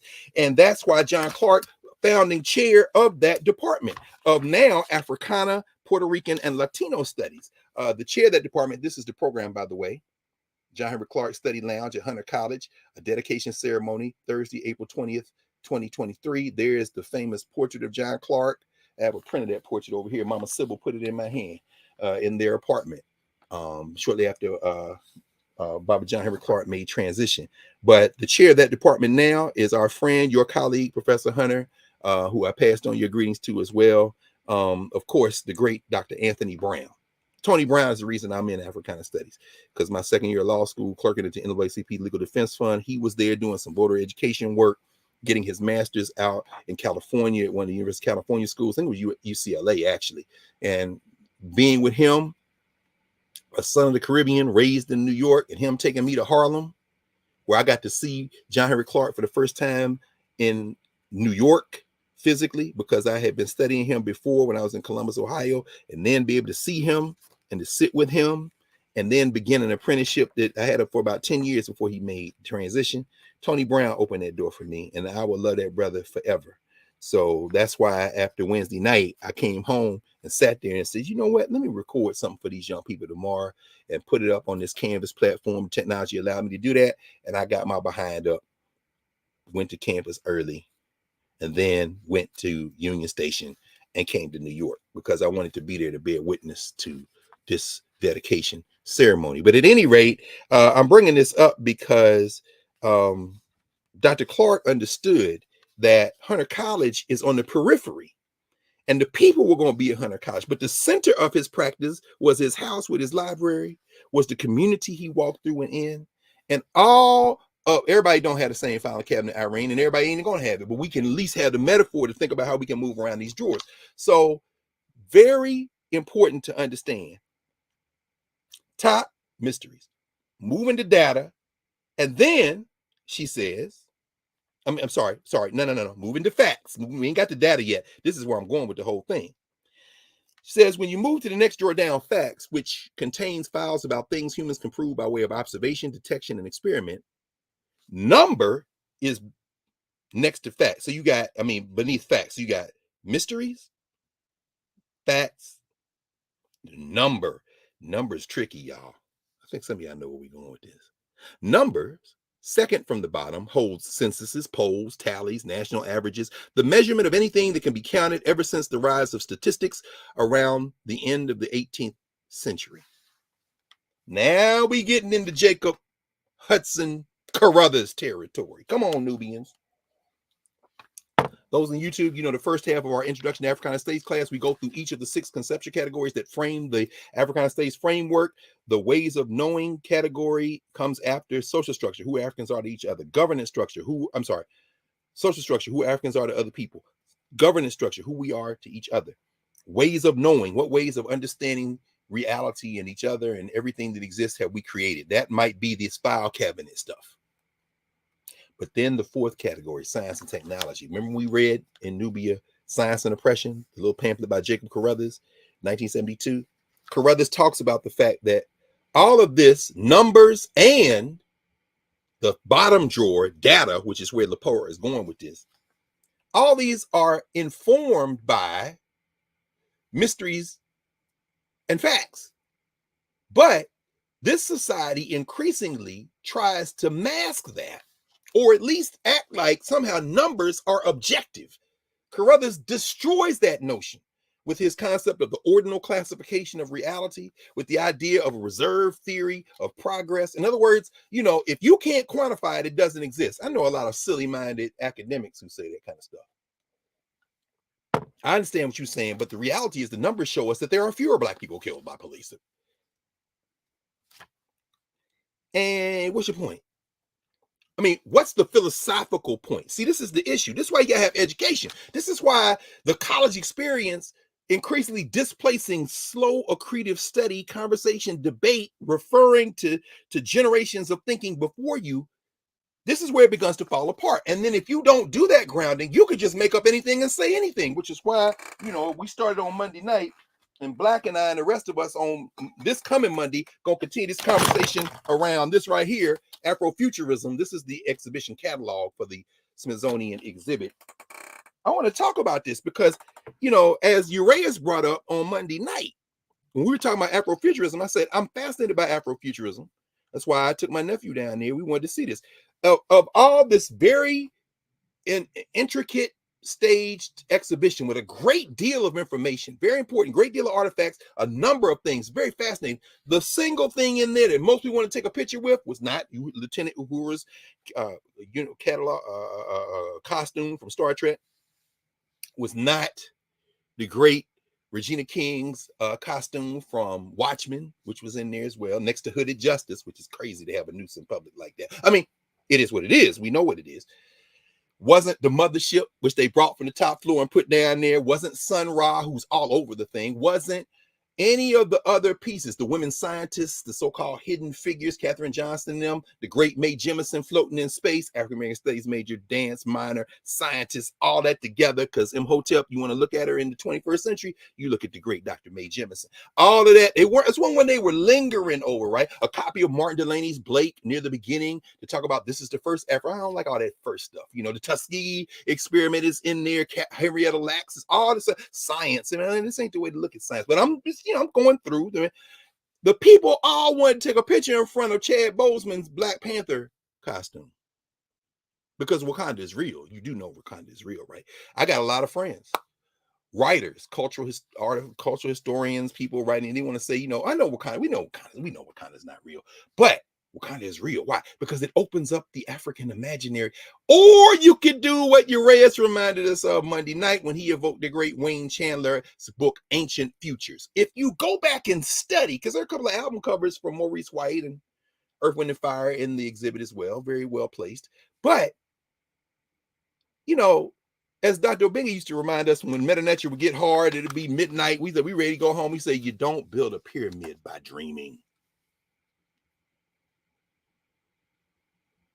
You don't build a pyramid by dreaming. Rebay asked the question on YouTube, Dr. Carr, if they don't count you, how are you included in the data? We have not really been counted. Absolutely. And in fact, I'm going to bring something Sterling Brown said. I won't be able to find the quote now, but I know it. Sterling Brown wrote a chapter. Remember, maybe summer before last, when I showed and we talked a little bit about the volume called What the Negro Wants. This was, you had a number, Mary Bethune is in there, a number of other people are in there, Robert Russell Moulton, you know, What the Negro Wants. They put it, Rayford Logan edited it, you know, I showed you. There's a chapter in there by Sterling Brown called Count Me In. Sterling Brown a humanist, a literature scholar, a culture historian. In fact, I put on Louis Armstrong in part there because I was in a Louis Armstrong mood. In the film, After Winter, Sterling Brown, as Hiley and his students are interviewing Sterling Brown in his third floor office in Founders Library, where they had basically exiled him after he retired. Sterling Brown sitting there, and he said, I was talking with Carter G. Woodson, John Hope Franklin. It's a true story. He said, and I said, he's smoking his pipe. I don't got a pipe, so you can imagine. Let me approximate. He got the pipe. He leaning about. And I said to them, I've read your study, and you have included Samuel Chapman Armstrong, the founder of Hampton Institute. But in your study of the Negro, you have not included Louis Armstrong. How can you have a history of our people where you include Samuel Armstrong and not Louis Armstrong? You see, they are not cultural historians. Pause. Top two drawers. Mysteries. I would put that also in terms of culture. Now, I know I got a lot of friends who deal with this question of digital humanities. I'm not talking about them. This is data. We come to this data in a minute, and I'm going to come to that, what you raised about the census and counting in the context of what I just quoted from Sterling Brown. You know, cultural memory, cultural keepers allow us to make some sense of the facts, some sense of the numbers, some sense of the data as we go in descending orders. But we live in a society where people think meaning is in the data and in the numbers, and that the mysteries is just foolishness, and the facts are really closer to the numbers and data and are driven by numbers and data. This is why Carruthers wrote Science and Oppression. He said, you're missing the point. The culture grounds it all. And Sterling Brown's critique of Woodson and Franklin, who he knew. And then, I ain't going to get into that. We're going to have to do this on Monday in office hours. We may have to come back to this because I'm going to go ahead and get this book to Haverford Conversations, where Kenneth Mamie Clarke, John Hope Franklin, and all them sitting around talking about their concern because these young people aren't really moving toward integration in the 60s and late 60s. And so they meet and had this series of conversations. And one of the things they bring up is Sterling Brown. And then John Franklin going to say something like, well, you know, he's not really a scholar. But the young people go and listen to him. I think they like him because he's kind of unstructured and unorganized. I'm looking at him like, yeah, until I heard Sterling Brown out his mouth give that critique of you, I didn't, I was mad, but now I know why you didn't like him. Why? Because he had the cultural grounding. And you think somehow just stacking up facts are going to somehow change people's minds. Du Bois figured that out in 1906 after the Atlanta White Riot. But anyway, the point to answer your question, Sister Henderson, Sister Reba, is this. In Count Me In, Sterling Allen Brown, who worked with the Federal Writers Project, was the one on Black stuff for the Federal Writers Project, tried to put Black stuff in all of the works progress guides to the various states. So we talk about curriculum wars today. You got to go back next Saturday. In fact, I'm going to be talking with the educators in Philadelphia about the African American curriculum there, and I'm driving it with what we did in the mid-aughts on that. But you know, you got to go back to what Sterling Brown and we're doing. And before that, we've been fighting this curriculum war for years. And he did that in the 30s, like from 36 to 40. He worked on the American Dilemma Project, wrote all these memoranda. The man was a trained scholar, but he was a humanist and a poet. He says, in the documentary, he says, really, people think I'm really a minor poet and a major teacher. He's very self-depreciating, but he was self-depreciating in part because he knew who knew what and who didn't know what, and there was no need for me to beat nobody else. Just pour them clean glasses of water. In Count Me In, what he says is, when you don't see Black people in those censuses in the 1930s, 40s, and 50s, he says, what the Negro wants is to be counted in. He said, but you have to understand that these censuses are driven by people who are counting people who count. That's a poet writing about social science data. Sterling Brown said, count people who count.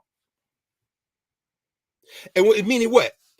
They're not looking to count you. If you look at what's going on with, I got a student right now who in my class at the law school who's writing her final paper in part on the question of data and the census and race, and looking at these new categories that have been proposed and the ones that will be proposed. In other words, the attempt now is not to not only not count you, but if you must be counted, it must be driven by a logic that separates you.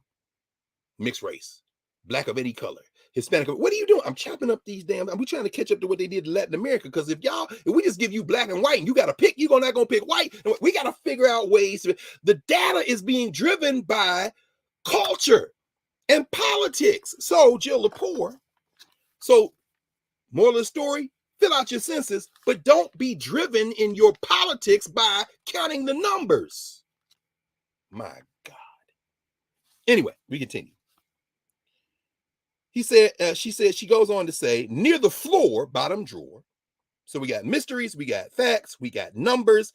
Then we got near the floor, the drawer marked data holds knowledge that humans can't know directly, but must be extracted by a computer or even by an artificial intelligence. It used to be empty, but it started filling up about a century ago. And now it's so jam full, it's hard to open. From the outside, these 4 drawers look alike, but inside they follow different logics. The point of collecting mysteries is salvation. You learn about them by way of revelation. They're associated with mystification and theocracy. That's in the West. I'm not going to stop here. Maybe we'll deal with this whole. Maybe I'll put this article in and we can talk about it on Nubia one Monday night. Says the point of collecting facts is to find the truth. You learn about them by way of discernment. They're associated with secularization and liberalism. And the disciplines you use to study them are law, the humanities, the natural sciences. I don't know if I fully agree with that either. In fact, Lewis Baldwin just published the book, The Great Martin Luther King Scholar down at Vanderbilt. He's professor emeritus now, great brother.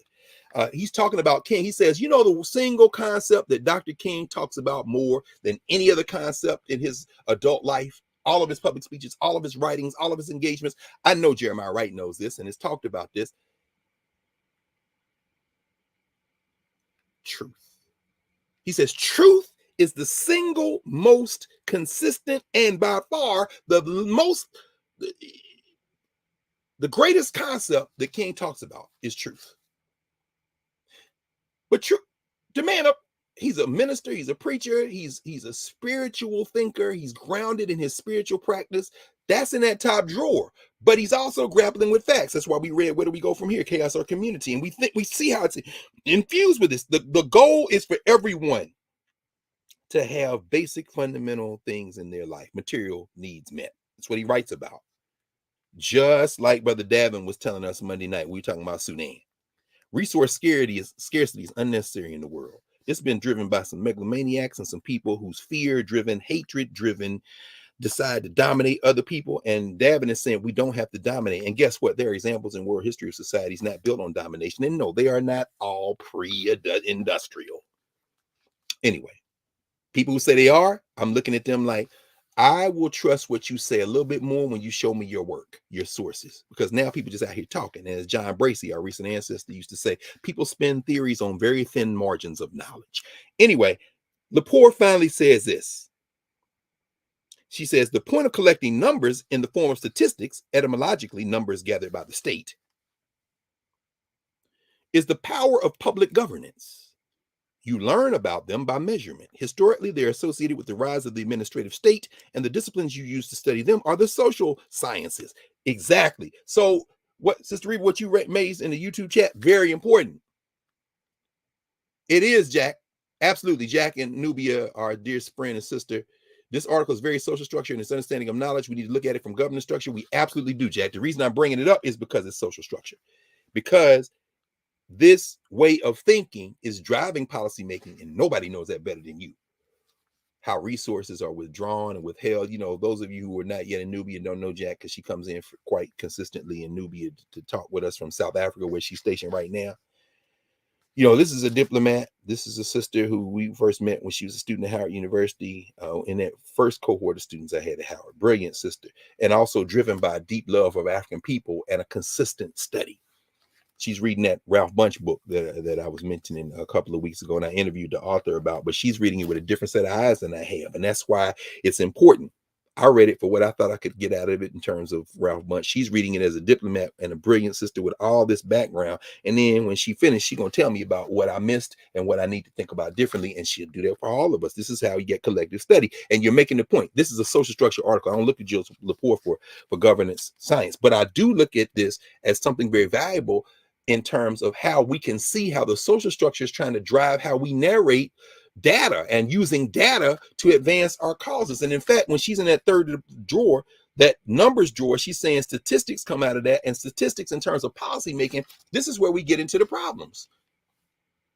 Because we often end up couching our movements driven by numbers that are given us or numbers we generate ourselves. And that's important information to have, but it shouldn't dissuade us from doing work.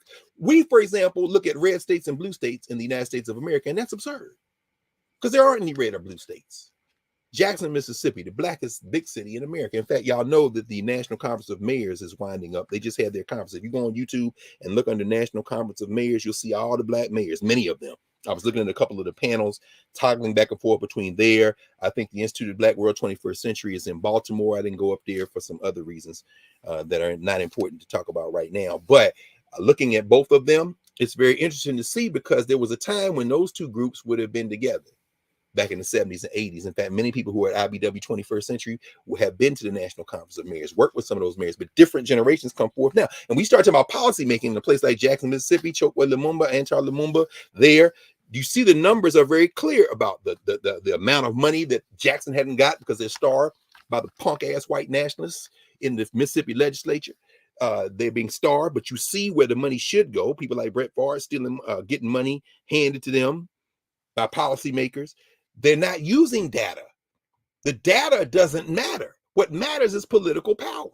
So what do? Do you say, Mississippi's a red state, you know what we can do? No, when you just count the numbers, do your own number counting. And whether you realize or not, Mississippi, a plurality of people who live in Mississippi are of African descent. And I don't trust the numbers that the federal government or the state has on the number of Africans. When they say DC is now not 50% white, black anymore, Atlanta is going under 50%, I'm saying y'all going to be listening to those numbers? Or you're going to be out here knocking on doors, organizing people? Because even if that's true, they all don't participate in the political process.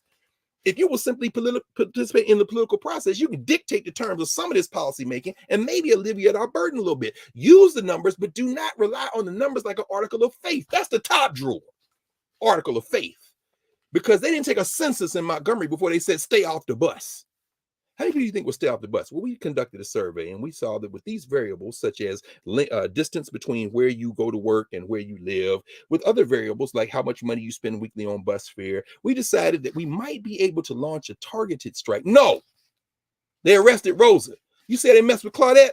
Everybody stay off the bus Monday. You didn't need a study.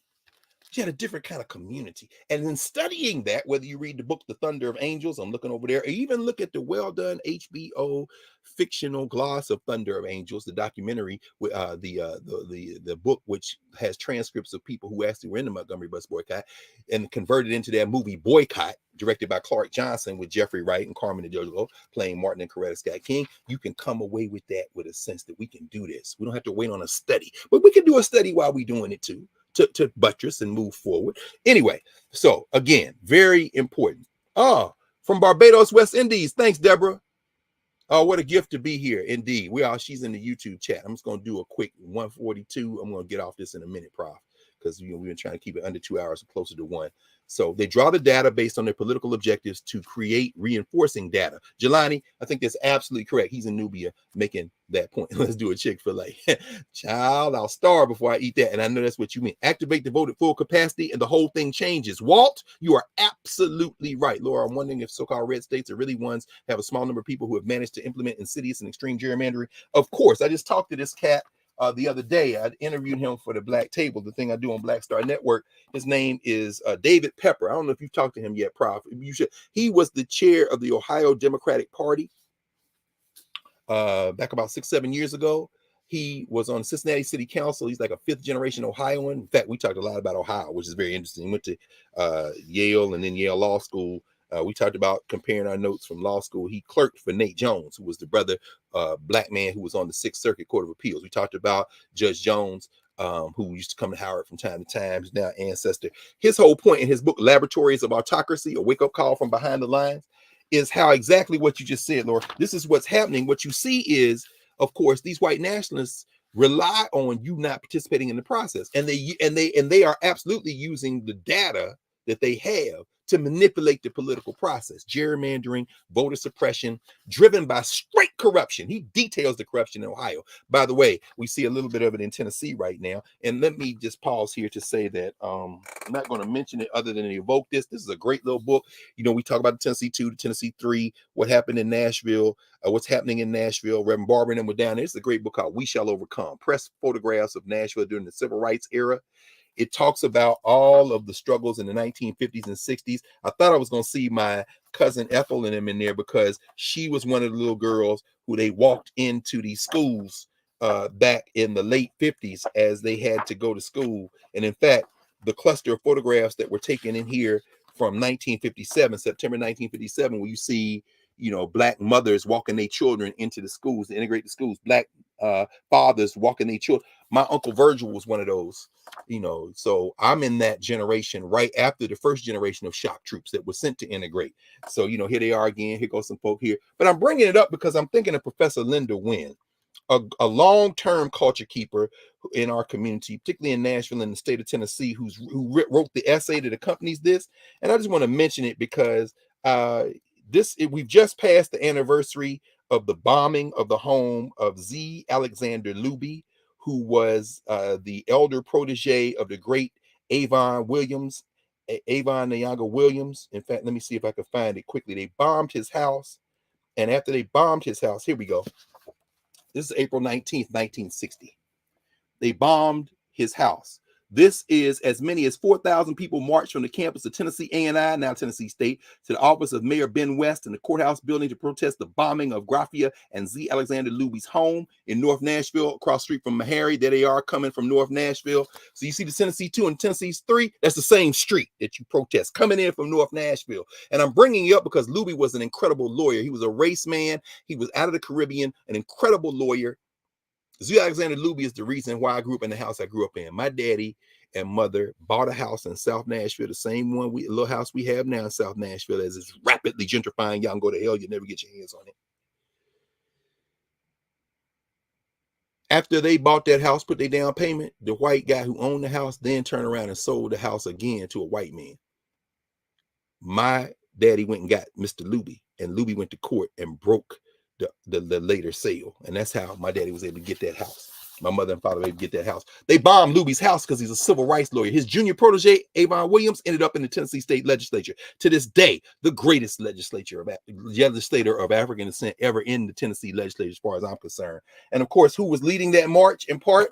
The great Diane Nash, who still walks the earth. There she goes with C.T. Vivian. She was a student at Fisk University. They walk up to the courthouse steps there. There they go, coming to the courthouse steps.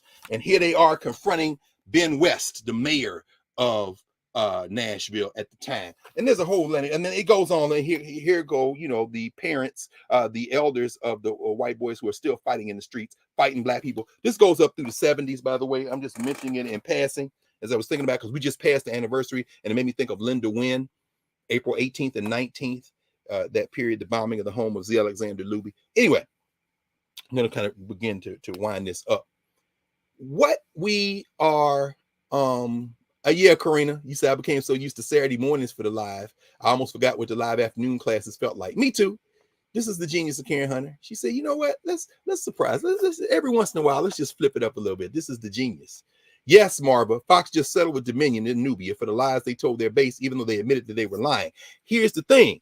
Fox settled with Dominion so that they wouldn't have to put them people on the stand, because that would have been the end of Fox News, perhaps. Why? So you settle so you can keep telling your lies. They're not going to change. And that reminds us that those bottom two drawers, numbers and data, that stuff is still driven by intellectual work, that it comes out of culture, that comes out of concentrated study, which is why, as we kind of begin to wind to a close, you don't want to anchor your intellectual work exclusively in numbers and data, because the people putting those things together are driven by a cultural practice. And if you haven't sat with culture, not just to say it, not just to say, yeah, this and that, not just to stick a little kente cloth on a lapel or have a stole or run out there, rah, rah, rah, because I think that's what we're moving toward in some of the DEIUs, also known as HBCUs.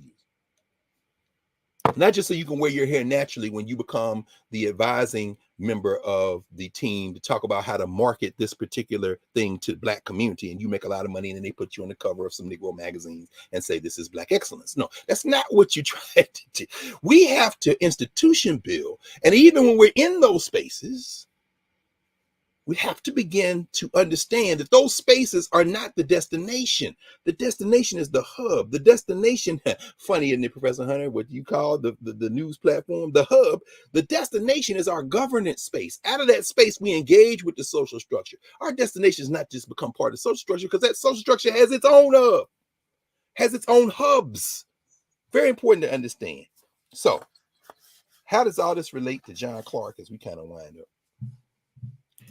Sitting there at this dedication ceremony on Thursday evening.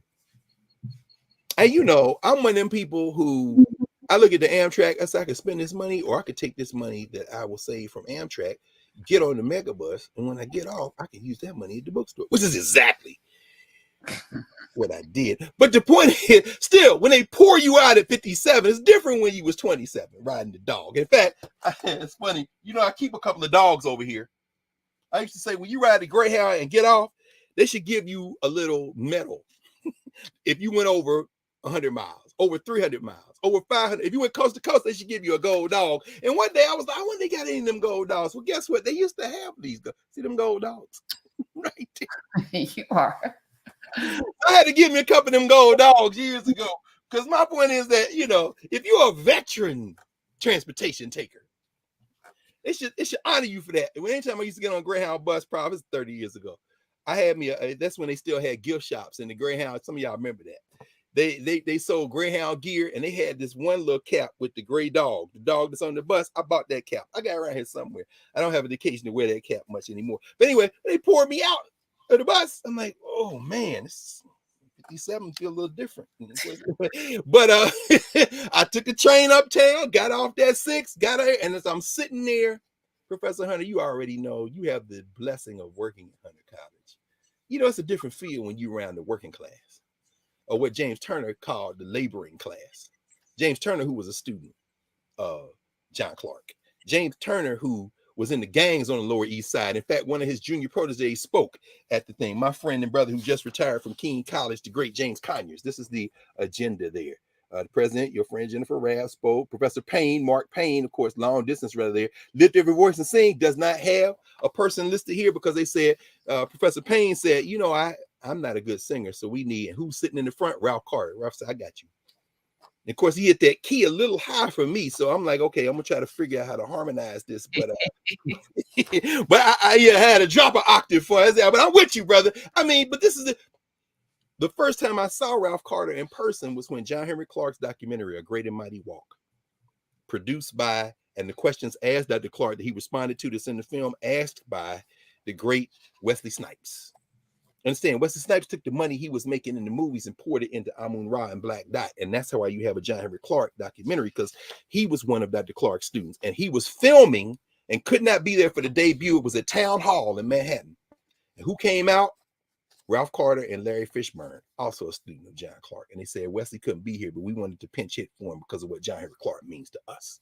So understand the influence. See, when you see Larry Fishburne and he don't be dying in movies, except Bad Company, which is why I don't help. But anyway, the rest of Larry Fishburne, when I'm looking at The Matrix, I'm like, oh, he gonna die. Wait, he made through a movie. Wait, he made through 2 movies. Wait, he made through 3. How the hell Larry? Look, that's culture. You get to pick some of the movies you get to be in. It's very important. So anyway, that's the first time I saw Ralph Carter. He was pinch hitting for Wesley Snipes for their teacher, John Clarke, at A Great and Mighty Walk, the unveiling.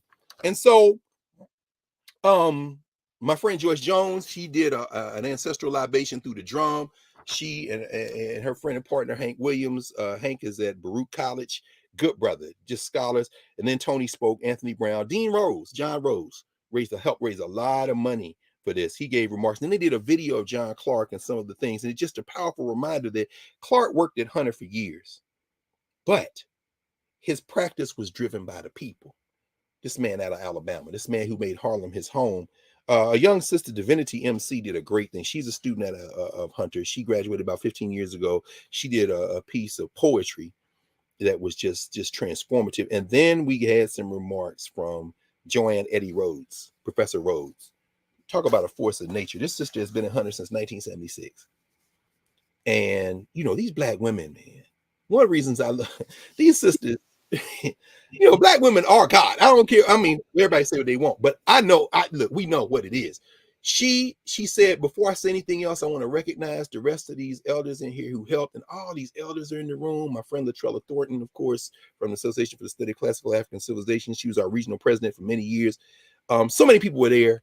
And then she says, but there, you know, I want to name a couple of people who really started this. And the name she raised first was Marimba Ani, who we know, you know, was known at the time as Donna Richards, who's now in the Atlanta area, many years on the faculty at Hunter College. And she talked about how you have to have a cultural grounding. Donna Richards, Marimba Ani, who wrote Yurugu, who I'm going to check on with Castleholm to see where you can get it, Baba. She also did a little book called The Circle, Let the Circle Be Unbroken. Let the Circle Be Unbroken. Little pamphlet almost, where she talks about this cultural philosophy and talk, you know, thinking about Zakiya as I think about it. But I'm gonna wind this up with this. In speaker after speaker, and then afterwards, as we kind of stood around, there was this sense that Dr. Clarke and his work, much bigger than institutions. It's about lives, connecting lives. Universities are excuses for us to have conversation. Increasingly, they're crowding out the conversations and replacing them with the college experience. And increasingly, it's almost like Lord of the Flies. The young people talking to each other, and the administrators in place to make sure the young people talk to each other and then go connect. Oh, slow down. Can we just sit here and think, hey, I got an elective in that, but you know, how's this going to help me? Okay, this is a problem. Now we have a problem. But guess what? Rather than argue with you, let's just go do this thing, and we can transform the wheel from the hub. And that's what's happening. So as I left that night, Thursday night, and the brothers came in to, you know how you is. Hunter got a hell of a staff. Them cats came in to reset this place and put the chairs back and get tables and chairs. I'm sitting in there because I didn't want to tell Roland and I was going to cancel. I figured if I could swing this, I would. So I did Thursday night with Roland like I normally do on Roland Martin Unfiltered. And I'm sitting there doing it from the place. And then all these loud students come in because it's the loud floor. And I'm like, okay, y'all just give me another hour, okay? No problem. It's okay. We talking. And you doing it, but I'm looking and I'm realizing all these young people, these beautiful young people with all this energy and all this noise, which is beautiful. You know, all this energy and all this noise, which is beautiful. It's beautiful. This your house. I'm a visitor today. I'm looking at this sign that says Dr. John Henrik Clarke Study Lounge. I'm looking at the fact that they got $33,000 more to raise. And you know, if y'all want to, you know, Jennifer Rabb says she's going to match it. So I don't know if this is going to show up, but if you can get that right there to donate in memory of Dr. Clarke, please visit hunter.cuny.edu, CUNY / Dr. John Henrik Clarke, or scan the QR code, put a couple of dollars on it because the president of Hunter says she's going to match you. And like you said, Prof, I mean, I'm just watching this force of nature up close, who was just very personable, talking to everybody. It's a beautiful thing. And so I see why that's your friend. I mean, it's very important to see these things in person. You need sometimes just to bear with us. Because I'm listening to these young people, and then I finished. And when I finished, I closed the iPad. I'm sitting there, and I'm just listening to these young people. Oh my God! Some of the talk, I'm laughing. Some of the talk, I want to cry, open tears. But they're young people. This is what it is. And I'm looking at this sign, Dr. John Henrik Clarke Study Lounge, and I'm saying, y'all don't know who that is. And if I try to tell you right now, you probably run me up out here because this ain't what y'all talking about, and it's not the time to do that. And as the brothers are resetting the room to be the study lounge that it is, the artwork isn't up yet. The proclamation from the mayor isn't up yet. I saw Eric Adams on one of these national mayor panels. He was on there with Lori Lightfoot and them. So I said, damn, I ain't watched that yet. I'm going to have to wait till I'm, maybe I'll take a little drink of some brown liquor or something to watch this. I don't tell y'all going to talk about. But whatever it is, I'm going to sit here and listen to it. But the point is that y'all don't know who this is. And guess what? Y'all don't know how many lives he has transformed. Y'all don't know how many people he touched who touched people who touched you. And it's our job to remind you, because you're increasingly in an institution where none of that is important. And for that matter, who the hell knows about any of these names? Who knows when they come out of the subway who Audre Lorde is? Who knows who John Clarke is? Who knows who Pauli Murray is, as you said? And as those brothers finished, and they were done. I was like, y'all done? Yeah. Looks pretty good. Yeah. So they gonna put the artwork up. Oh, yeah. They don't even know. They just working there. You know, they got a work order to come and read. And I said, okay. They said, what about that? What y'all gonna do with that? Oh, we're gonna throw that in the trash. I said, can I have it? They said yes. So I took this from them as they took it off the wall. Maybe I'll get it framed. Wow. It don't mean nothing. It's just a little piece of paper, but to me, Oh, that means something. I mean, this means something to me, you know? And so, I mean, these are working class black men. It was a couple of Afro Latino cats and a Continental African. I kept asking him, I'm all right, man. I'm just gonna think. He said, brother, you fine. I said, I know, but y'all gotta reset the room. He said, brother, you fine. And he said, he brought me a chair with wheels on it, like with a back. He said, take this chair, give me that chair you in. I'm just gonna put that chair over there. I was like, see, this is what Ralph Ellison said. Never ignore the people who work at a place, because they know more about the place than all them people you trying to push past to get to. Very important to understand. And so I'm gonna, there are some other things I'll mention in closing in a second, but in fact, I might as well do it now. I told y'all Saturday we were at the Sterling Brown thing. Today is Earth Day. When Ellington and I were down at the museum on Monday, we ran into some of the staff at the Anacostia Museum here in DC. That's the first Black museum in the Smithsonian. The great John T. Kennard. Shout out to his daughter, Dr. Joy Kennard, who's also in the National Park Service. Brilliant sister. Wrote her dissertation on her father.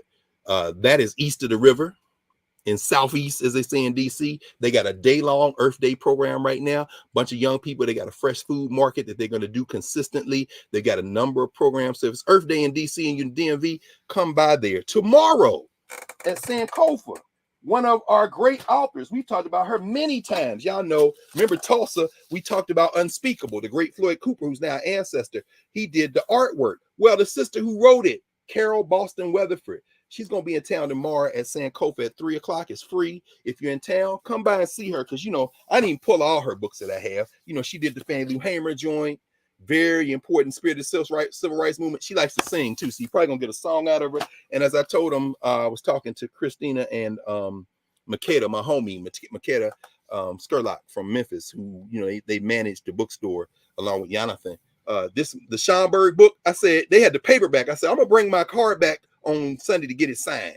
She's the Coretta Scott King winner. She's going to hold that one up again with the top part, please. Yes. That's so beautiful. Isn't it beautiful? Schomburg, the man who built a library, Carol Boston Weatherford, and Eric Velasquez. By the way, if you get a chance to go by the Met, there's an exhibit there on an Afro, he was, I say Afro-Spanish, he was enslaved in Spain, and he became a famous painter. His name escapes me right now, but I think about our friend and sister, Vanessa Valdez. No, not Vanessa Valdez. I see her face because she wrote a book on Schomburg. It'll come back to me in a minute. Maybe Vanessa Valdez. Anyway, she's got an essay in the companion volume. I couldn't get to the Met, but I did get here. This is where I'm gonna close. I was reading. Okay, you know what I did? I got off and walked over to 34th Street. Had to get the papers. And you can only, I don't subscribe to the Amsterdam News anymore. I like to buy it when I'm in town, though. Here's the Amsterdam News. Critics Hound City. I know you was talking about them rats. We say got too many rats and one rat czar. Lord have mercy. That's crazy. I was going through the paper, and in the Amsterdam News, the black press, it matters, right? And I saw this when I just got off the bus. Bartley Hendricks photos on view. Bartley Hendricks, brilliant photographer, painter, and I could not put my hands on Birth of the Cool, which is like a great companion volume. If y'all look that up, they sell them for like $900. Something. To get an art catalog, you almost got to be there when it comes out. I got my copy from a brother, and if you ever get by Union Square, right there on 14th Street, there's a brother who always sets up. He sells a lot of art books. So you go by there, he'll give you a price. I actually bought it from him. But Bartley Hendricks, I may put it in storage. But he's the brother who paint. He did this one. This is the cover. Oz, out of Soje. This is the British edition of the Black Power exhibit they did a couple of years ago. That's Bartley Hendricks's the cover they took from Barclay Hendricks. That's his painting. He was a painter as well. Let me see if I can find the name of it in a couple of seconds. If not, I'll just I'm trying to remember from memory. It's something like, oh, here it is. It's called Superman Never Saved Any Black People. In other words, if you look up a Superman, look in the mirror. Waiting for Superman. You're not waiting for Superman. Get up and do. That's the British edition. But interestingly enough, for the US edition, he's also got the cover here. This is called What's Going On. That's Barclay Hendricks. But they didn't have his paintings on exhibit at Jack Shaman Gallery over there by the High. That's the first time I've ever seen the High Line, Prof. I never had a is it called the High Line? The elevated where people walk now? I can't think. It used to be a train, but now it's like walking space. It's in Chelsea. Yeah, I haven't been there in a while. I haven't been there at all. So thank you, Prof. Vanessa Valdez. Good, very good. But yeah, the Amsterdam News was announcing that there was this exhibition of his photographs. So I looked at my watch and looked at my phone and said, okay, I got about an hour and a half. Let me get down there. So I went down and I got a chance. See, this is why you read the stuff. You read the paper so that you know.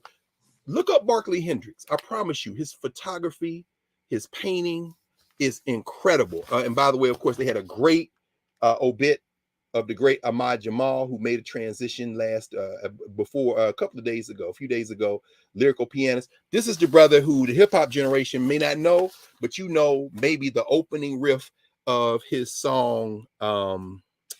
What's the name of Ahmad Jamal's song? But it starts with him playing these kind of modal chords.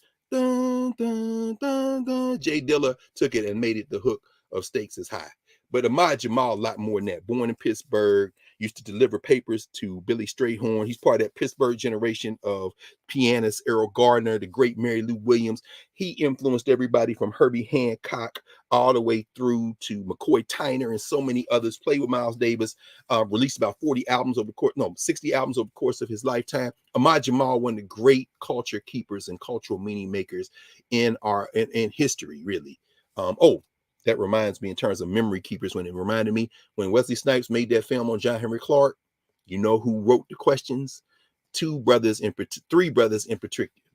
Larry Obadeli Williams, who is an ancestor out of Atlanta, the great Anderson Thompson out of Chicago, another ancestor, and the only living person in that room left beside Wesley Snipes was Larry Crow, who was the third person, who, of course, we know Larry Crow and Mama Olabisi, the great Nubians, are culture keepers. So I just wanted to bring that out.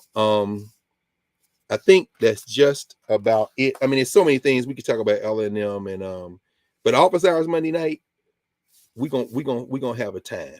We're gonna have a time in office hours. It was something else I wanted to mention, but that's okay. I think we wind it up. This is great. Oh my goodness. So Dr. Daniel Black is going to be in office hours? Yeah, because remember Monday night. Oh, that's right. But Monday night we were talking, and when Davin came on, I got so caught up in this conversation about Afrofuturism, and then Dan was in the chat, and Dan started talking about how, you know, a lot of times what we call Afrofuturism is Black people trying to avoid study, and they really don't love being Black. So they want to make up a fantasy Blackness. That's all, man. You can't just say, you got to come over here Monday night. So Monday, we're going to explore that because I'm really grappling with this Afrofuturism. I got to give a talk for our ASCAC conference 2 Saturdays from now. And I named it on Afrofuturism because I want to think about that. And Ure framed it. And when Obenga says you don't make a pyramid by dreaming, that's true. In other words, we haven't deeply engaged what we have done. So when people say Afrofuturism is taking our history, okay, let's go back to the taking our history part before you start talking about going forward. You didn't take our history. Thank you, Prof. Juan de Pareja. Yes, thank you. That's his name. Thank you. It's at the Met. The exhibit is at the Met. I will get the exhibition catalog. I hope I get a chance to go up.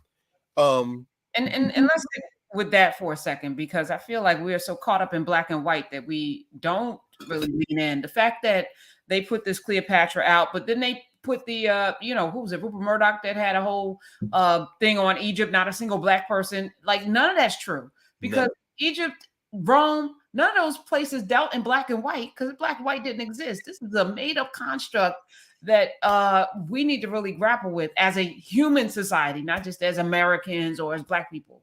Yes. But the notion of black and white is only there to oppress. That's and it's a power tool, it's a power structure. That's it. And whether we black in a character or there's no Black people, like we're here. Let's learn who we are. Let's learn who we've always been. That's right. Lean into that, and that's right. No disrespect to anybody, but all the people come through us. All of the philosophy, all of the religions, everything that you've ever thought that you knew about anything started on that continent of Africa. And if we don't know that, that's right. We are not studying Africa, then what's the point? What are we doing? Right. That's right. Look, Nelson says, hopefully soon Dr. Black will break down African intimacy because some of us are indoctrinated in white social structure ways of intimacy. No question. That's in the Nubia chat. Gerald, you're right, Gerald. Hey, look, Gerald's listing all the songs, some of the songs that Ahmad Jamal was in. The World Is Yours by Nas. Yeah, you hear that piano. Doom, doom, doom. Ahmad Jamal was a master of those chords. Feeling It by Jay-Z, all that's Ahmad Jamal, and that's how the hip hop generation. I should mention this sister. I don't know if you ever got a chance to talk to her. I never met her, only know her through her work, and I can't cook, Prof, or at least I haven't taken the time to cook. But she made transition yesterday. This is Emily Meggett. She was known as the matriarch of Edisto Island. This is her book. Did you see that? Talk to our brother. I know you're gonna talk to her about it. I've not interviewed her, but we are planning. I'm doing a Sea Island trip next year. Yeah, I got the some Michelle's gonna be with us, the Geechee Gullah linguist, and Tina McElroy Ansa is gonna be joining us, and we're gonna go deep into the Geechee Gullah spiritually next year with Healthy Wealthy Wise. I was just planning this out, and because we were first gonna go to Jamaica, and I was like, let's start where we got here, the drop off point, the most heavily the soil, and then back map. Yes. Till we get to the continent. That's what we have to do. And then our future is assured because we know what we're doing.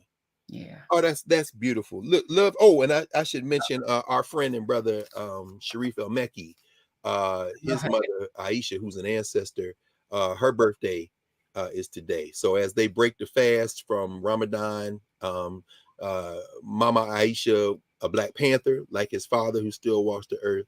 When we talk about Sharif talking about we need Black educators, that's because he was raised in a house by Black freedom fighters, and his mother's birthday is today. So shout out to that ancestor. And he's amazing. And Otis Redding III. Yes. Yeah. Transition. Yes. Sweet. Yeah. This is. I originally titled this, that we have to know our ancestors, or we have to, remember the people that came before us because we're in that season.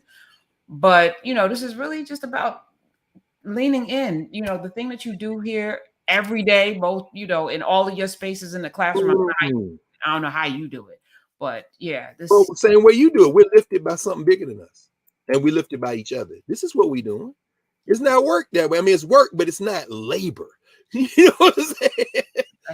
Because you create. Look, hey y'all, everybody in Nubia, we already know. In YouTube, if you aren't yet in Nubia, or if you were in the space, you don't have the means or whatever, please understand that this sister has created this space, and that we populating this space have that. Thank you, Roderick. He put it in YouTube, Swahili land. That's what I was thinking of. That's that Ahmad Jamal piece. And of course, on the Nubia side, they talking about Ahmad Jamal's greatest and best known hit. So people are doing, this, but we're only able to do this because you did this. And so love you. Thank you. Love you too. Love you. Love everyone. See y'all in the Nubia streets on Monday. Happy all of the things you already know, Dr. Carr. You know, I already do. And y'all listen to some Ella Fitzgerald on the 25th and some Duke Ellington on the 29th. Yes. That'll be Saturday. We'll get with Duke on that. Do we? Yeah, let's come on now. Come on. You better hit. Come on now.